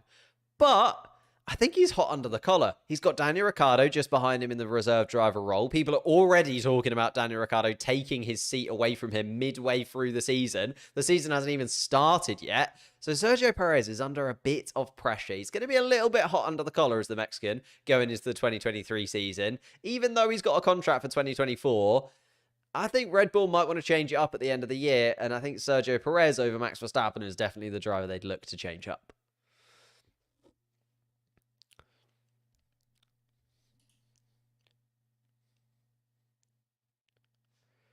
Nico Hülkenberg. Nico Hülkenberg is an interesting one for me. I don't think it's under any real pressure. I think we know exactly what we're going to get from Nico Hülkenberg. And therefore, I think Haas have kind of... Why do I keep coughing halfway through? Why does my body hate me? We're actually... Is this a real thing? Nico Hülkenberg for me is probably under no real pressure. I think Haas know exactly what they want from Nico Hülkenberg. They just want a driver that is going to get around the Formula One grid without crashing into the walls and cost them less money than Mick Schumacher. I think that's exactly why they've brought him in. And I think he's under no real pressure to perform above that expectation. He just needs to do the driving, get the car around, and then maybe pick up some points here or there. I don't think he'll outperform Kevin Magnussen, and therefore I don't think he's under any real pressure. I think he'll kind of stick around for 2024 as well. And then if Haas are in a position where they're a little bit more comfortable financially, and they're a little bit more comfortable in the Constructors' Championship, then maybe Nico Hülkenberg moves on and they look for someone else to kind of push the team forward.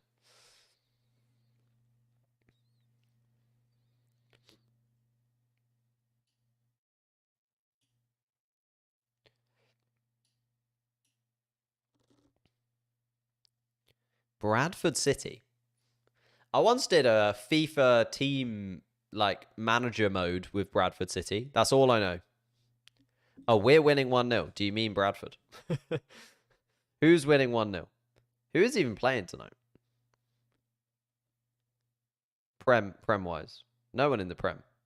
Birmingham? You're a Birmingham supporter? Oh, yeah, that does make sense. BCFC. Birmingham City. Is that a Birmingham accent? No, it's not, is it? Oh, well. We tried. We failed.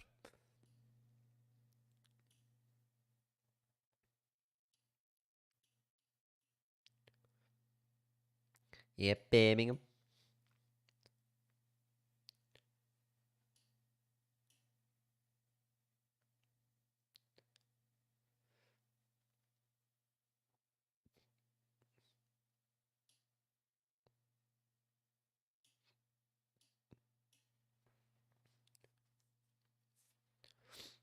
Charles Leclerc is next up on the list, and I think Charles Leclerc is probably a little bit higher than you think. I think especially because last season he was expected to kind of perform at that level where he was battling for championships. I think not to lose his seat as such, but in terms of like the perspective on Charles Leclerc and how fans feel about Charles Leclerc, I think he could be a little bit hot under the collar when it comes to this season. I think we're expecting big things from Charles Leclerc. We're expecting race victories. We're expecting pole positions. We're expecting a title challenge if the Ferrari car is there for him. And he made a few mistakes last year. I'm thinking France. I'm thinking Imola. Those mistakes need to be eradicated. And Charles Leclerc is under a bit of pressure to perform at a higher level for me. Ooh, just a little bit. Ooh, a little bit more. I've just realized that that's probably why I put just a little bit, because that song was in my head. Lando Norris, though, absolutely no pressure whatsoever. He is Mr. McLaren right now. If anything, McLaren are under pressure to deliver Lando Norris a car so that Lando Norris will actually stay with the team so that he won't be looking to like a top three. I think if you're Mercedes, you're Ferrari, you're Red Bull, and you've got a free seat coming up, Lando Norris is probably the first driver that you ask if he'd like to come into that seat. And McLaren need to do everything they possibly can to hold on to Lando Norris because he is a gem of the Formula One grid right now. He is under no pressure whatsoever. Would Ferrari kick him out? Maybe not, but I think Ferrari, if he continues to make the mistakes, they might look at it and be like, you know what? We kind of have given you everything we possibly can, and you're really not delivering in the same way that we wanted. And therefore, we might start to look elsewhere for other drivers along the line. You know what I mean? Like, how can we think about other drivers that might come in to be like the Ferrari #1 in a few seasons' time? They might not, get rid of him straight away, but maybe he doesn't become like, he doesn't get another 5-year contract. Let's say that for Charles Leclerc.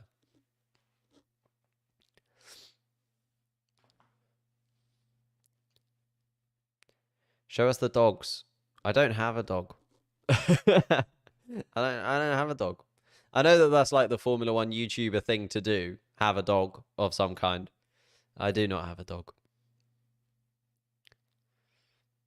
Unfortunately. I'd like a dog. Eventually. Some point. But not yet.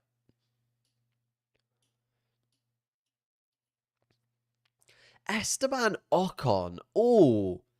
I think he's under just a little bit of pressure, you know. I think with Pierre Gasly...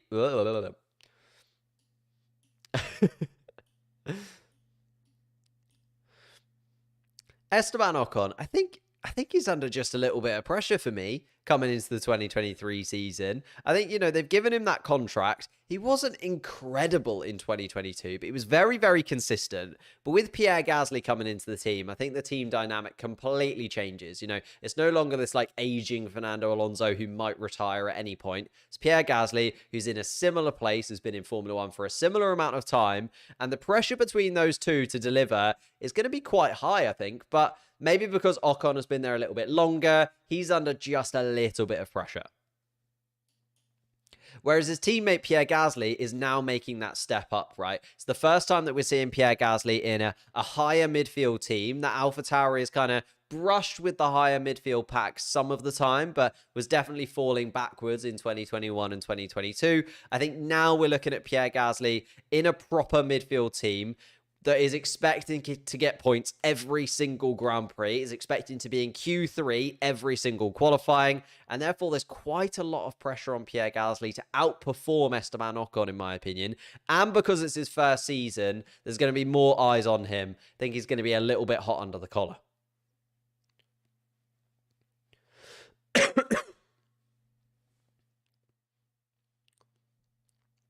Carlos Sainz is an interesting one for me.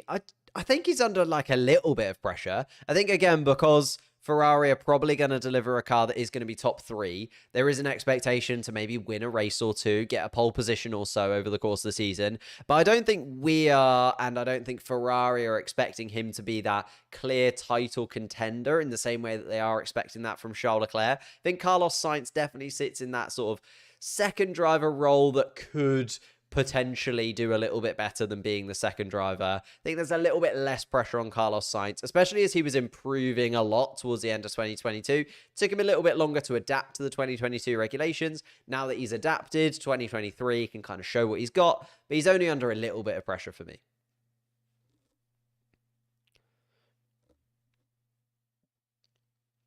Bum bum ba ba ba ba ba ba ba ba ba.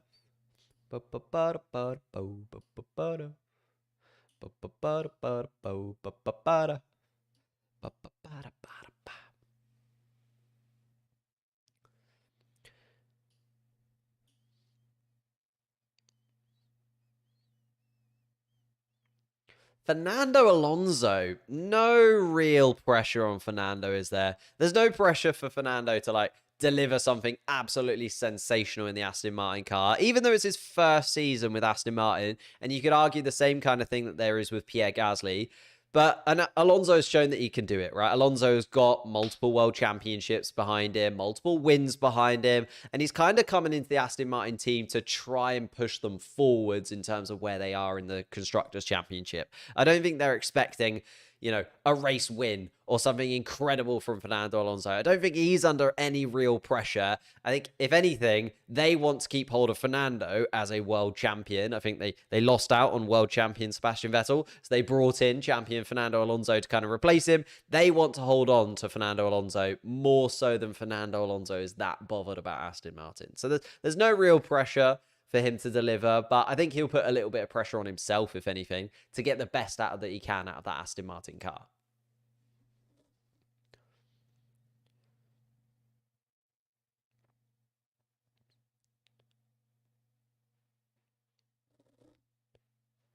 Whereas there is definitely some pressure on Zhou Guanyu. It kind of pains me to say because he did really well in his first rookie season in 2022, but again, because of the fluctuation that we're going to see with Alfa Romeo into Sauber, into Audi over the next few years, Zhou kind of needs to show that he can be that midfield driver consistently and he can deliver on a really high level consistently over the course of an entire season. We saw sparks, we saw bits and pieces from Zhou. He got very unlucky with lots of issues with retirements in that Alfa Romeo car.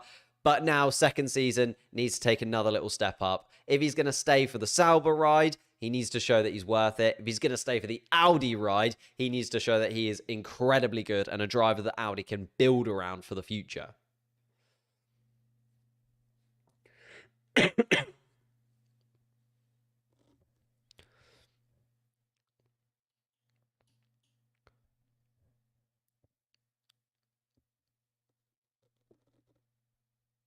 It's not to speak ill about Lance.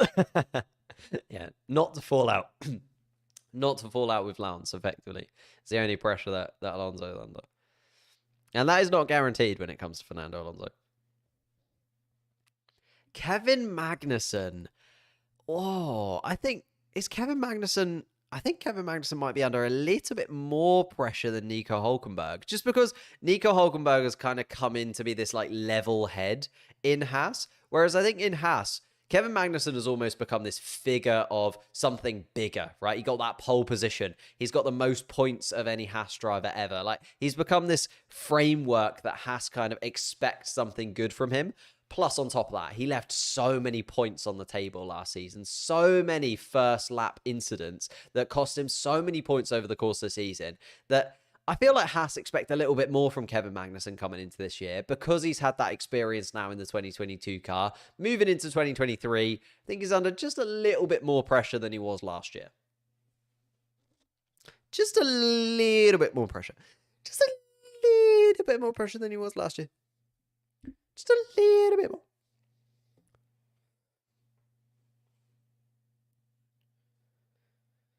If nobody has ever done DMT, you definitely have to before the end of your lifetime. What are we chatting about? What are we chatting about, lads? Have we lost it? have we lost it, lads? Have you lads lost it? I think you might have lost it. Should I say lost it some more? Max Verstappen, probably could have talked about him a little bit earlier. He's just won 2 back-to-back World Drivers' Championships, and he is basically Mr. Red Bull.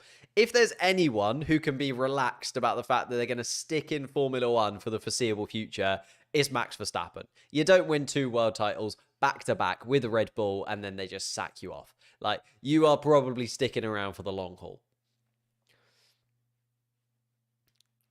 Max Verstappen, the one, the only. Some interesting ones left, though. All 3 rookies left. Ah. And Stroll. I'm on the za. Za. Mr. Not Applicable. Mr. Not Applicable. Thank you. Nick de Vries. Oh. Nick de Vries. I think he's under just a little bit of pressure to put maybe even hot under the collar, you know. We're looking at a Formula E and a Formula 2 champion, someone who came into their first race in Formula 1 and got points, and somebody who's at an AlphaTauri team. And the AlphaTauri team, again, Red Bull have a lot of drivers that they can swap out.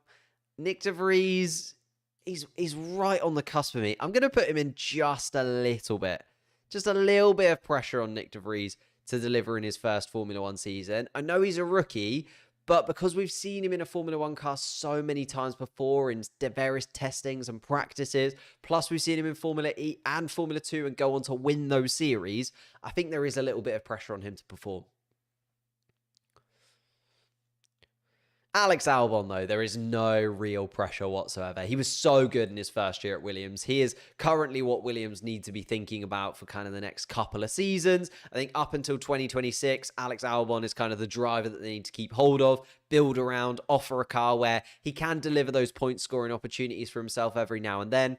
I think, again, Williams are going to be towards the back of the pack in 2023, so there's a little bit of pressure, but no real pressure on Alex Albon to deliver anything other than just consistent races and maybe finishing, you know, in and around 12th, 13th every now and then, maybe a 10th place like once or twice over the course of the season to kind of give them a little bit of hope.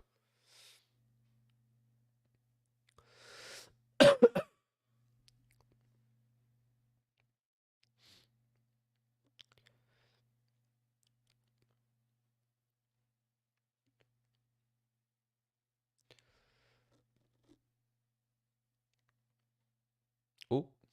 Ooh.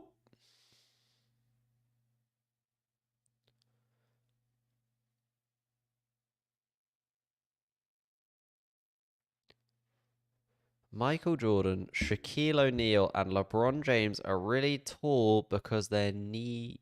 Oh, good. That was close. That was close, wasn't it? That was close. That was very close.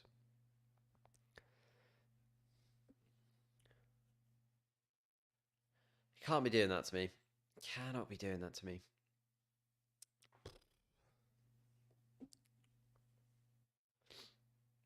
That's very close to me being caught out by something I should not be caught out by. Also just not the kind of thing that we should really say or do or be.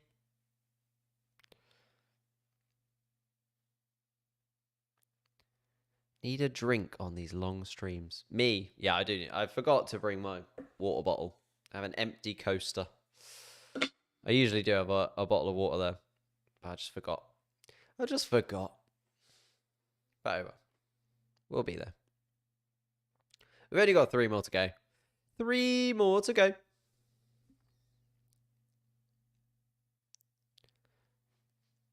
Lance Stroll was an interesting one for me because I want to say hot under the collar. Like, he should be, right? There should be an expectation for Lance Stroll to deliver at this point. He's been in Formula 1 long enough, and he hasn't really done enough for me to properly warrant him moving to, like, any team higher than Aston Martin, which kind of makes sense, right? He's kind of stuck around that Aston Martin team. On top of that, his dad literally owns the team. So he's definitely not going to be under pressure to deliver and will keep that seat in 2024. But in terms of where he should actually be, I think he should be a little bit hot under the collar. I think we should be expecting more from Lance Stroll in 2023, and we should want more from Lance Stroll in 2023 moving into 2024 to show that he can kind of be the future of Aston Martin, right? They've just gone and got Fernando Alonso in, which doesn't really show much hope for Lance Stroll, in my opinion. And therefore, I think he's hot under the collar. He should be under a little bit more pressure than we're maybe giving him credit for.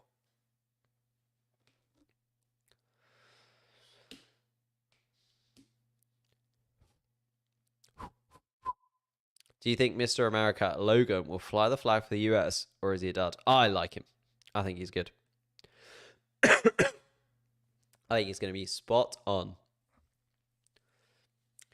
Logan Sargent, also a rookie coming into this season with Williams. I'm going to put him in no real pressure as well, alongside his teammate Alex Albon. I think we're expecting Logan Sargent to be much better than Nicholas Latifi, an upgrade on Nicholas Latifi. But again, what can we really expect from that Williams car? What can we really expect from the Williams team? I'm really looking forward to seeing Logan Sargent in qualifying and see what he can do in that Williams car when it's light, when it's on those soft tyres, and he just gets the opportunity to really throw everything at it. But in terms of race pace, in terms of points, I don't think there's any real pressure on Logan. Just get comfortable, have a rookie season where you're fairly consistent, keep yourself out of those injuries, keep yourself out of the walls in those various tracks like Monaco, like Singapore, and just make sure that you finish all the Grand Prix. And then next year is kind of your year to build off of your rookie year, right? Although I can't say the same for the final man here. Oscar Piastri, for me, goes right into pressure cooker. And I know it's his rookie season, and I know I should maybe be a little bit more lenient on him. But for me, he goes into pressure cooker because of the absolute craziness that saw him join McLaren Formula 1. You cannot turn down Alpine out of absolutely nowhere, jump ship, go to McLaren Formula 1 and not think that you're going to be under pressure to perform straight away. He's a Formula 2 champion as well. He needs to basically outperform the Alpines. If the McLaren and the Alpine are pretty close together in terms of their track performance, he basically needs to finish ahead of Esteban Ocon and ahead of Pierre Gasly to basically show that he made the right decision in going to McLaren, right? If they are close to each other, he needs to deliver. Oscar Piastri is under a lot of pressure, and it's kind of his fault that he's under this pressure, but I think he's under a lot of pressure to deliver in 2023.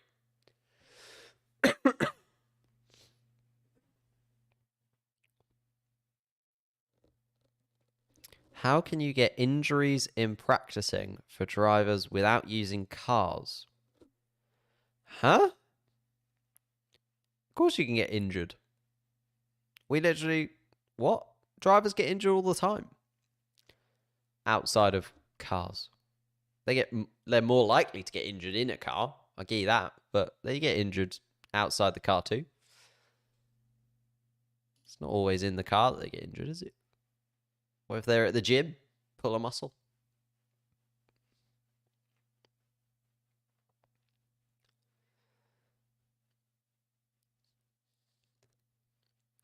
"100% agree."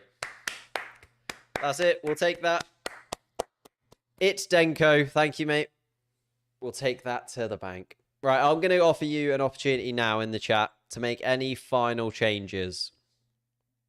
Any final changes? Have I got anyone wrong?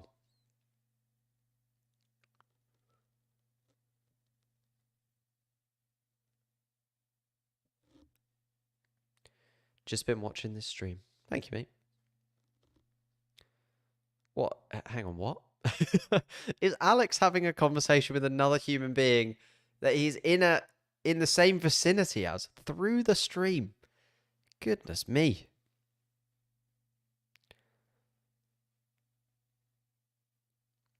Lauren's here as well. Alex and Lauren literally having a, a relationship conversation through the stream. This is blowing my mind. This is blowing my mind. Goodness gracious me. All right, I'm not here. I'm not seeing anything in the chat which is saying that any of these are particularly wrong. And Denko has given me the 100% agree. So I think we're locking this in. Are we locking this in? We locking this in as our tier list. We're not going to come back to it. This is it. Final time. Forever hold your peace. We're done. We're done. We're locking it in. Yuki Tsunoda, Zhou Guanyu, Oscar Piastri at the top. Relaxed. George Russell, Hamilton, Norris, Verstappen. Albon and Sargent should be hot under the collar. Sargent only has a 1-year deal. Yeah, it's only a 1-year deal, but I feel like it's just because it's a rookie deal. A lot of the time they offer rookies 1 years, just in case, right? Just in case they like absolutely fold. And you're like, well, at least we didn't have to do more than. There's a lot of drivers on 1-year deals. I think 7 drivers are out of contract. 8 drivers are out of contract at the end of the season. That's what I mean. Like the driver contracts don't really mean too much when it comes to Formula 1. We're locking it in. Locking it in. Valtteri is under less pressure. I think so. I would have had Valtteri in very relaxed had it not been for the Audi stuff, to be honest. Charles is not under no real pressure. Not after the mistakes he made last year. I think Ferrari are expecting a lot more from him. He is their future. But I think he is under a bit of pressure to kind of show that this year. I think he kind of folded at a few big opportunities last year. He made, like, if you think there's only 22 races, I would say he made 3 massive errors in there. 3 out of 22. Like, you can't really do that. Just me though. That's just my opinion. What's 3 out of 22 as a percentage? Like 15%? You got Imola, he went over the curbs, cost himself. You got France, obviously DNF'd, cost himself. And then Japan, under pressure from Perez, handed Max Verstappen the title. I know the title was basically already gone, but he still gave him the opportunity to like actually win it there and then, right? Science is just a little bit. Just a little bit. No. Nah, Logan. I think the reason that you can't put Williams drivers any higher than no real pressure is because the car. Like, I don't think Williams can expect that much from them.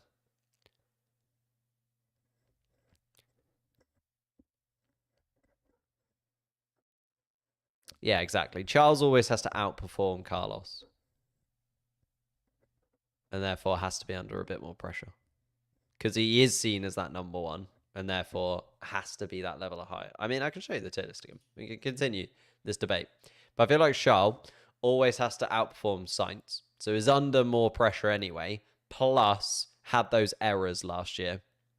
And those were like very high profile errors. Like he was in good positions and then cost himself from those good positions. So therefore I feel like he's under not any pressure from Ferrari, but also pressure from himself to kind of really show that he is that number one. Whereas Carlos, it took him a little while to get to grips with the 2022 regulations. And then as he got better and better, I think Ferrari still were like, oh, okay, we have still got a really good driver in Carlos Sainz here. Not like maybe championship worthy, maybe not, number one driver, but someone who we can have as a very reliable second driver. He'll get some wins. He'll get some poles. He'll have those accolades. I could see Carlos Sainz getting like 10 wins in Formula One with Ferrari. And that being like excellent.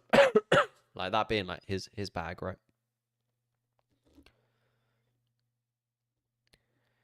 I don't hate Browns. Where has this come from? Mate, I'm just going to ban you if you talk about things like that. That is just stupid. In fact, I'm gonna ban you now. I'm gonna ban you right this moment. Why would you say something like that? That is not the kind of attitude that we have to anything. So you're now banned. Goodbye. Leave a dislike. Feel free. 3 races in the US next year. I think Logan will feel the pressure.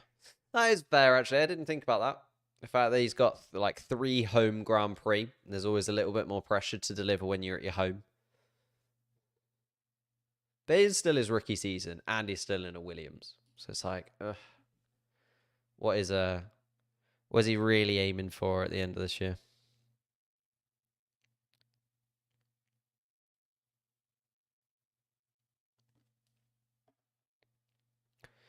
Who said what? Oh, there was some guy talking about, I don't know, me being racist.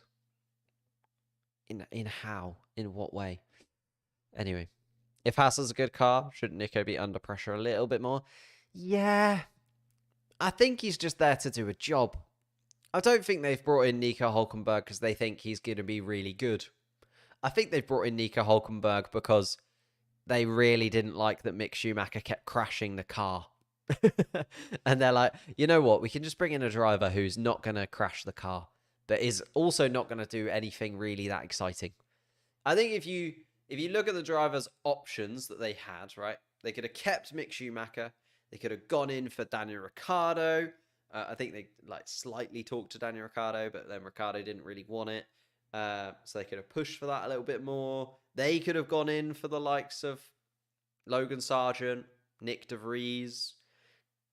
You know, there was lots of like young, up and coming Teo Pourchaire. They could have brought Giovinazzi back. Like, there were a lot more like dynamic picks that Haas could have gone for, or like risky picks, but they haven't. They've gone very, very straightforward, straight down the line. Nico Hulkenberg.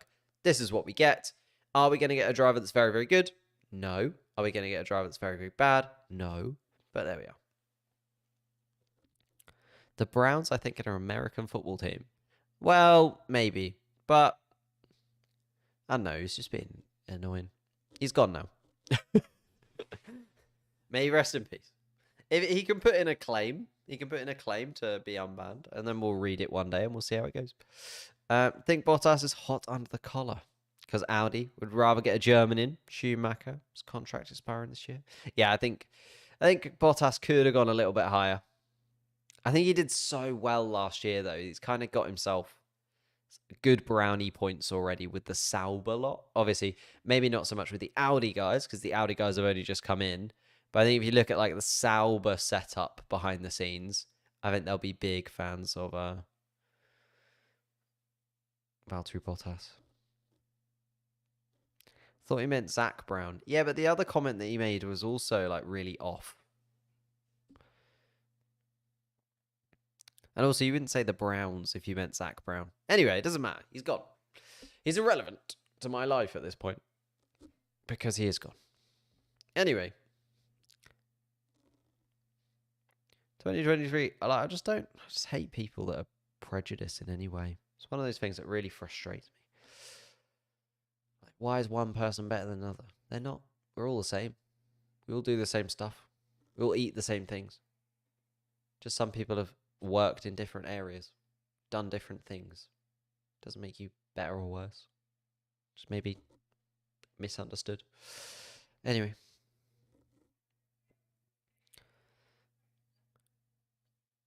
Nico and Kevin doing teamwork.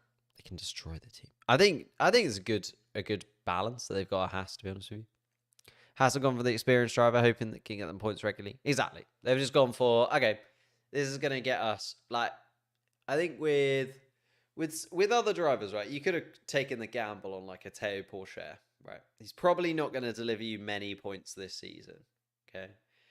But maybe in like 2 years, he delivers you an incredible amount of points. But I think what you get with Nico Hulkenberg is an okay amount of points 3 times, let's say. If he's there for 3 seasons, you get an okay amount of points 3 times. I think with Teo Pourchaire, you get a little bit of points, an okay amount of points like you would with Hulkenberg, and then the possibility of like a lot of points. The possibility of like a solid point season, which you don't get with Nico Hulkenberg, in my opinion. You just don't get that. There's no trajectory now for Nico Hulkenberg. You know exactly what you get, and you know what you're going to get every single season. But that's maybe just my thoughts and feelings. All right, we're gonna watch a final little vid, and it's by a man that I have admired in this kind of YouTube space ever since he kind of dropped into it. And it's Blake from Break. I think he's so good. He's so good. He's changed the expectation for me. And he released a video that I've also got penned in. I can't really show you my video ideas because then it will kind of ruin a little bit of the magic.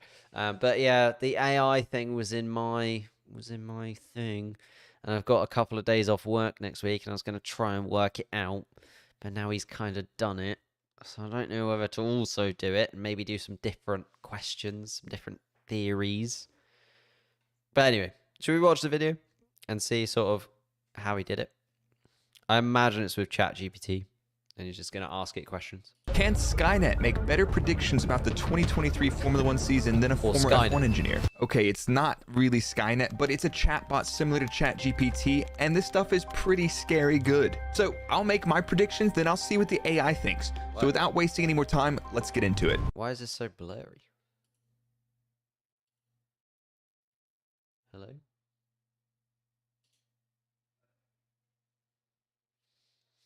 There we go. We're going into the 2023 season. Mercedes fans are still in disbelief. Ferrari are saying it's their year again, and the midfield is in absolute shambles. It's the second year of stable rules. The top teams have had their aero development budget reduced because of the new regulations, and then Red Bull's also been hit with a little bit of a penalty for spending a little bit too much money on Five Guys, but at least they weren't wasting their money on In-N-Out Burger. Several teams have had management shakeups and technical leadership changes, and there's 3 new drivers on the grid. I think it's going to be an absolutely mental season, so let's make some predictions. Let's talk about the top 3 first and just quickly recap last year. Red Bull dominated without actually dominating, and they weren't even the fastest car for most of the season. Ferrari started off strong, and it was looking like it was finally their year, but then they completely imploded and exploded a few times. Mercedes went from being the fastest car to the 3rd place car in this weird limbo between the fastest 2 cars and the rest of the field. They did appear to come alive towards the end of the season, but it looked like it was mostly on higher downforce circuits. So here are my top 3 predictions for the 2023 World Constructors Championship. I think Red Bull Racing, even with their cost cap penalty applied to their win tunnel time, no, I didn't realize he was going to do like a constructor's prediction. Because now I'm not going to have to give away what I think in comparison to his. I think he's. I'll tell you at the end. No, wait, I can't because then it will ruin my video. If I think he's right or wrong, I'll be unbiased to this. I didn't click play. On top this season. They have a car that pretty much works everywhere, and operationally they've been solid. They're able to lead from the front, and they also have pulled off some pretty serious recovery drives. Max is in excellent form. His qualifying sessions aren't always perfect, but his race pace is absolutely insane. Now, Checo has had some bright moments with a little bit of a lull in the mid-season, but he was there to pick up the pieces when Max wasn't on it. Hopefully, Checo can step up this year. Another big strength of the Red Bull team this year is they haven't really had any management or leadership changes, whereas quite a few other teams have had a few fairly significant changes, and we'll get back to those. So, Red Bull Racing, P1 in the Constructors' Championship. Mercedes is a tricky one. Let's start off with their biggest strength, which I think is their 2 drivers. I think George and Lewis are probably the strongest driver pairing on the grid right now. Now, in terms of... Ooh, that's a hot take. That's a hot take. Best driver pairing.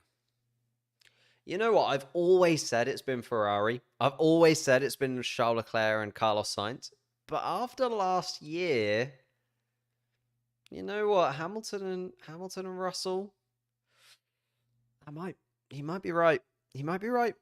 of average qualifying position, they were pretty much tied last season, both getting the most out of the car pretty frequently. Yeah, you can say that George got super lucky or Lewis was doing tests and he was taking a performance hit, but they were close all season. Even if the peak performance of this new car isn't there, I think still the two drivers are going to elevate that team quite a bit. Now, will they have completely closed performance gap to Red Bull over the winter? I don't think so. But rather than 0.5 to 1% off, I think if they're within 0.25%, they're going to be able to pick up the pieces and challenge on those odd races. And I do think Mercedes will be fighting for wins on merit this season. Now, rumors have it that they are sticking with the zero pod design, so let's see what happens. Is that an advantage locked in for ages that they're going to be able to develop, or will it continue to be a short-term hindrance for the overall performance of the car? Now, Mercedes have lost their head strategist, James Vowles, to be the team principal of Williams. I don't think anybody saw this coming, but maybe it's a little bit of a plan from Toto to send James somewhere else and help develop him, and then bring him back to Mercedes to replace Toto in the future. Either way, I think Mercedes has quite a bit of depth, and I don't think this will hurt the team in the long run. I'm going with Mercedes in P2 in the Constructors' Championship. Now that leaves us with Ferrari. I don't think it's their year. Operationally, last year, they were an absolute disaster. They've sacked Binotto and they've hired Vasseur.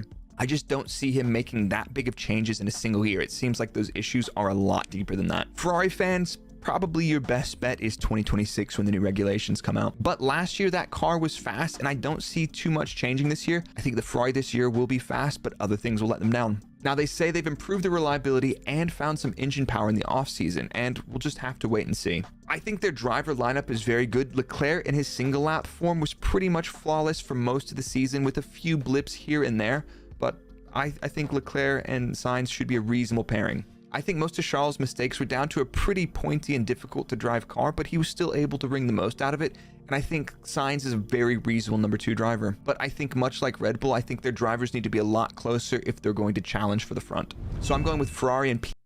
Right, without giving too much away, I think he's made some very solid points. And I think he's made some very clear distinctions between where each team will be. And I don't disagree with some of the things that he said. A lot of the things that he said, I don't disagree with. So let's do the former Red Bull engineer. Yes, he is. And I really want to collaborate with him. That's 2023 goals. 2023 goals is to do something with him. Anything. Meet him. I just want to meet him. That would be like P3 for the Constructors' Championship. While we're talking about the top 3 teams, there's a couple of other situations that we need to talk about. Now, the first point of business on this little detour is the Russell versus Hamilton situation. This season, Russell outscored Hamilton by 35 points, but their average qualifying position was nearly identical. But who will finish higher in the 2023 World Drivers' Championship? I could rock the boat here and say George, but I'm going with Lewis on this one. Seriously, what a fortunate position for Mercedes to be in, having 2 drivers operating at this level without actually any issues between the 2 of them. Now, this brings me to my next slightly awkward situation in the top teams. Ricciardo was announced as Red Bull's 3rd driver at the end of last season, but what does that actually mean? A lot of people have speculated that Red Bull have just brought Ricciardo back to put pressure on Perez. For my next prediction, will Perez keep the seat throughout the entire season? Let me just call Helmet real quick. No, I'm just kidding. I think Perez is definitely keeping his seat throughout the season, but it would not be unlike Red Bull to swap drivers mid-season. Now, the final point in this little detour is the World Drivers' Championship. We haven't even mentioned it yet. My prediction is Max Verstappen. I mean, that's not really that surprising for me, and I think a lot of other people are feeling the exact same way. I think if Mercedes do end up closing the performance gap enough, Lewis will have a shot, but I think this year is Max. Last year, Alpine and McLaren were trading blows for 4th and 5th places, and there was a huge gap in the points down to 6th place. Now, there are 2 coulda, woulda, shouldas from this scenario. If Alonso hadn't had so many DNFs, he would have probably smashed Ocon, and Alpine would have been even further ahead. On the same hand, Ricciardo had an absolutely abysmal season in that McLaren, regularly finishing outside of the points while Lando was bringing home a fair chunk.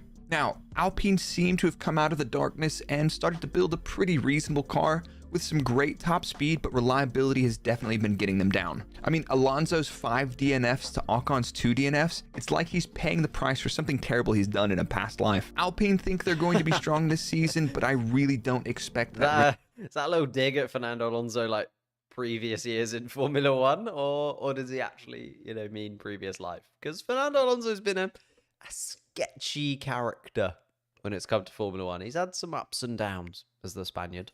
Engine to be any different than it has been before. I still get PTSD from those things. Ugh. Now, on the other hand, a team like McLaren, who's lost to Alpine, who was basically stripped for parts a couple of years back, how is McLaren not finishing second or third in the Constructors' Championship absolutely blows my mind. To me, it seems like McLaren has this huge, big vertical structure in their team. You've got lots of chefs in the kitchen and lots of shareholders making big decisions about the team. It just seems like they're struggling to remember what actually makes a winning car. I mean, they've got all the tools and the resources and enough money. What's going on? Now, both Alpine and McLaren have driver lineup changes for next season as well. Alonso's moving to Aston Martin and he's being replaced by Pierre Gasly. And Ricciardo's left McLaren to sit the season out as Red Bull's third driver and he's being replaced by Oscar Piastri. We'll talk about him a little bit more in a second. I think both of these driver pairings should be pretty reasonable. Now, we could see some issues with Ocon and Gasly. I know they've got a little bit of history, and Ocon really doesn't mind getting his elbows out with his teammate. I'm hoping this won't be a big feature, but I think we're going to see some France-on-France crimes that would make George Russell say, "Blimey." Now, my predictions, I think McLaren will finish ahead of Alpine next season. So I'm going with McLaren in P4, but I'm going Alpine in P6. Now, before finishing my predictions for the Constructors' Championship, let's bring in our... Blake. I want to kiss him. I want to give him a little kiss. I would love that. I'm not so sure. Our three new drivers. We've got Nick de Vries, who pretty much drove every single Mercedes-powered car last season. He'll be alongside Yuki Tsunoda in the AlphaTauri. And honestly, I think he should do pretty well. But I'm going with Yuki on this one. It's going to be close. Tsunoda will outqualify de Vries by 2 in the qualifying head-to-head. Next, we've got Logan Sargent, my fellow American, pairing up with Alex Albon in the Williams. Now, I haven't been following the lower formula very closely for the last few years, so I had a little look back over his resume. Initially, I wasn't too excited, but I did look a little bit closer, and it got a little bit brighter. In the 2020 F3 season, he finished third, just 4 points behind Oscar Piastri. I think Albon will easily dominate the qualifying head-to-head, with Sargent qualifying ahead no more than 5 times. Finally, we've got Oscar Piastri, who will be driving the Alpine. Sorry, the McLaren. Okay, right. You guys remember that one? Honestly, I am the most excited to see what happens here. I think Piastri could be the real deal. That being said, I think Lando's excellent as well. I think Lando will outqualify Piastri, but only by 5. That being said, this is a strong pairing. From the early shots we've seen, it looks like we might have another green edition Red Bull on the grid this year. Now, I don't know if this is my boldest prediction or my most careless prediction. I think there's a serious chance that Aston Martin will take P5 in the Constructors' Championship. They've had technical stability for a while, and hopefully the Stroll money will have brought some performance. But on the money thing, it really feels like the money's flowing in, but the performance isn't coming yet, but I think it might be time. Last season was just the constant sound of Sebastian Vettel's final year, of him getting knocked out in Q1 and sounding completely dead inside. Sebastian has retired, and Aston Martin have picked up another multiple world champion driver to pair Lance Stroll. Now, I won't spend too much time on it, but I think Lance Stroll has actually become a very reasonable driver, and I think he could be a strong number 2 with Fernando Alonso. If Ferrari can say it every year, then I can say it this year. I think this is Aston Martin's year, and they're going to finish P5 in the Constructors' Championship. I think Alpine and Aston Martin are up to the arms race, but what about the other teams? Now, Williams have the most improvement to do, as they scored 8 points last year to AlphaTauri's 35 points. Now, Williams have a new team principal, but is former Mercedes strategist James Vowles going to have a profound impact on the performance of that car? Honestly, no, that's not what a team principal does. But not only did they lose their team principal, they've also sacked their technical director at the end of last season. Hopefully, Vowles can find the right people to bring that team back, but I'm going with Williams in P10 again this season. AlphaTauri finishing P9 last season was actually a bit of a shock to me. They had a few DNFs, but they weren't very competitive at all. A lot of people say, shouldn't the sister team be learning a lot from the parent team? And that's not really how it works. There's very little information transfer between teams, especially when they're related, and the regulations prohibit that. I think AlphaTauri will improve a little bit this season, so I'm going to go with AlphaTauri in P8 in the Constructors. So we've got the Haas and Alfa Romeo left. If you've made it this far and haven't subscribed to the channel yet, don't worry, it's safe to do so. Just go ahead and click the subscribe button now. The rest of the season will be mostly analytical stuff and not me making completely nonsense predictions, so go ahead. Alfa Romeo is a really tough one, and I think I'm actually going to predict this wrong. I feel like Zhou and Bottas are a very solid pairing, but there's something else going on. Last year, they both had 5 DNFs, and yes, they've got a Ferrari power unit, which sometimes felt even worse than the Renault, which is mind-blowing. Again, they've lost their team principal to Ferrari, but I don't see this having a massive impact on their performance into the new season. I'm going with Alfa Romeo in P7. Finally, that leaves us with Haas in P9. We've got Hulkenberg replacing Schumacher, who will be alongside Magnussen. And I'm kind of drawing a blank. No other big changes to the team, but Kevin and Nico could be a pretty interesting pairing. 2022 was the first year of new regs, and if nothing else has changed in the team, I don't see anything else changing. I think Haas might struggle to develop again. So now that I've made my predictions... Okay, oh, hang on. Go back one sec. I quite like this list. It's not exactly my list. I will say that right now. So it doesn't like ruin the predictions video that I've got coming up. It's not my list for the constructors, but I can understand where he's coming from. Can completely understand like where he's got various teams and why he's got various teams there. And I don't think this is too far off what it's going to be. Else changing, I think Haas might struggle to develop again. So now that I've made my predictions, let's see what Skynet or this AI has to say about the Constructors Championship and all the other predictions that we've made. So I'm looking through the list. 2023 World Constructors Champion. Mamma mia, look at the Ferrari, huh? Championship prediction. Skynet says P1 Red Bull, P2 Alpine. Really? P3 McLaren, okay. P4 Mercedes, dropping back. P5 Aston, we've predicted P1 and P5 the same. In 6th, it's got Haas. Hello, Earth Hour, in mate. 7th, it's got AlphaTauri. In 8th, it has Williams. In 9th, it has Alfa Romeo. In P10, it has Ferrari. Oh my God, I can't. Who trained this thing? Unbelievable. Drivers' Championship, who will finish ahead between George and Lewis? Skynet has gone with George. That's pretty interesting. The situation, will Perez finish the season? Will Ricciardo replace him? Skynet says no, Perez will finish the season. Now, in terms of the World Drivers' Championship, Skynet thinks Pierre Gasly is going to win the World Drivers' Championship. Who is this chap?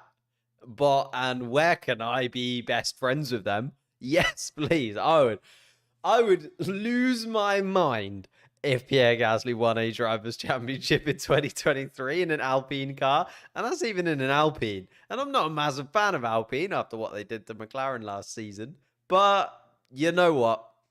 I would go bananas. Not Verstappen. Insane. Pretty interesting. Something's wrong here. It's got some things right, but some things I'm not sure what's going on. The qualifying head-to-heads. We've got De Vries versus Tsunoda. Skynet says De Vries. I said Tsunoda. Albon versus Sargent. It's going with Albon. And then Piastri versus Norris. It's going with Norris as well. So if Skynet gets more of these correct than I have picked correct, I'm going to go back to Red Bull and ask for my job at the end of the season. So I hope you guys have enjoyed the video. Be sure to hit that like button and subscribe to the channel. And I'll see you soon in the season after we get some actual data, and we'll make some real data videos. But for now, I hope you've enjoyed this one.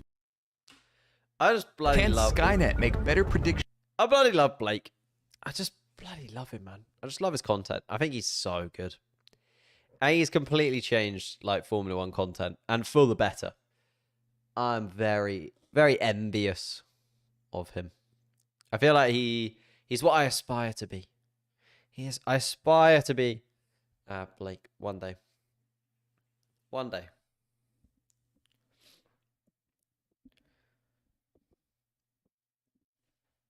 This is really crazy. I mean, the Constructors' Championship that the AI predicted is banter. Like, Ferrari 10th. Imagine if Ferrari came 10th. God, I think they'd just gut the entire team. It'd just be like, right, you're out. Vasseur gone. Leclerc gone. Sainz gone. Get them all out. Start again. It'd be mad. I'm really good at science. I'd hope so. I've got a science degree. I am a scientist. So I would hope that I'm at least moderately, a modicum of my ability goes into the scientific study.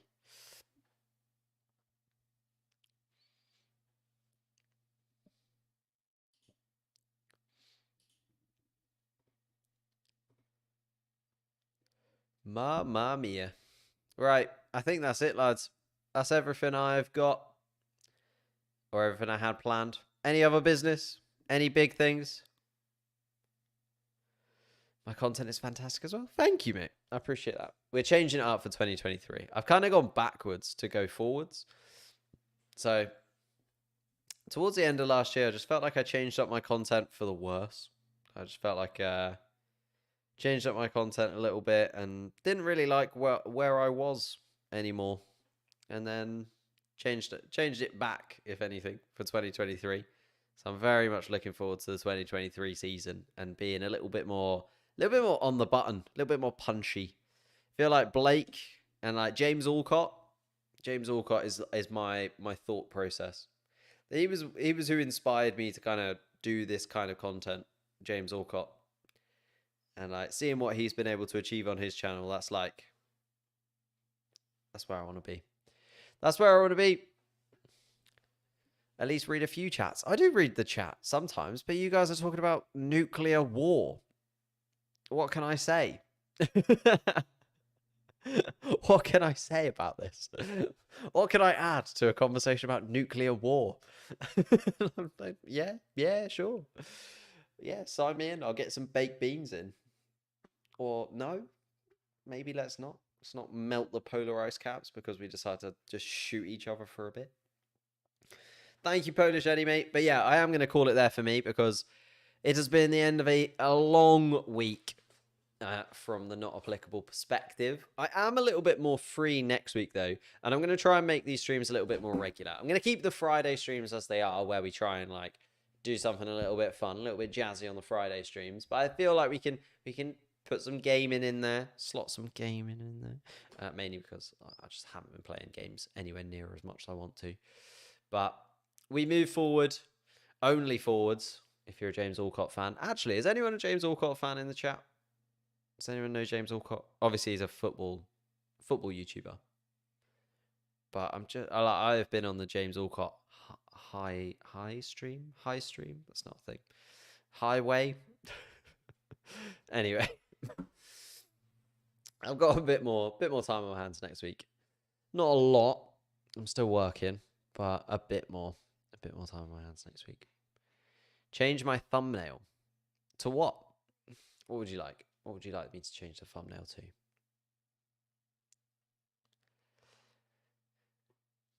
Anyway, great stream. Thank you, mate. Thank you. These are enjoyable. I do enjoy a Friday with you, lads. I would stay for longer, but I'm just absolutely knackered. Absolutely bananas. And also, I've got to be up early tomorrow. The negatives of not being a full-time YouTuber. have to do actual work and earn actual money. I don't know. Maybe I'll sack in my job and just like be a YouTuber for 6 months. Live off my savings and see what I can do. Anyhow, that is for a future debate with future people. I'm taking out the earbuds. That means it's over. That means it's all done and dusted. Thank you guys so much. Thank you all for joining me. Thank you all for the likes. Thank you all for the new subscribers recently. We will definitely do if we're like getting towards 10k and I'm at home, we'll do a stream where we try and get to 10k together. How far are we off? We're like 40 off. But we've been grinding towards 10k for a very long time. So we're still pushing. We're still pushing very, very heavily for the 10k. It's been a long journey. But one, I feel like I might actually cry. I get a little bit emotional when I think about 10k. I don't know why. It just feels like such a milestone to me. Anyway. Let me disappear. Thank you all again. I'll see you next time.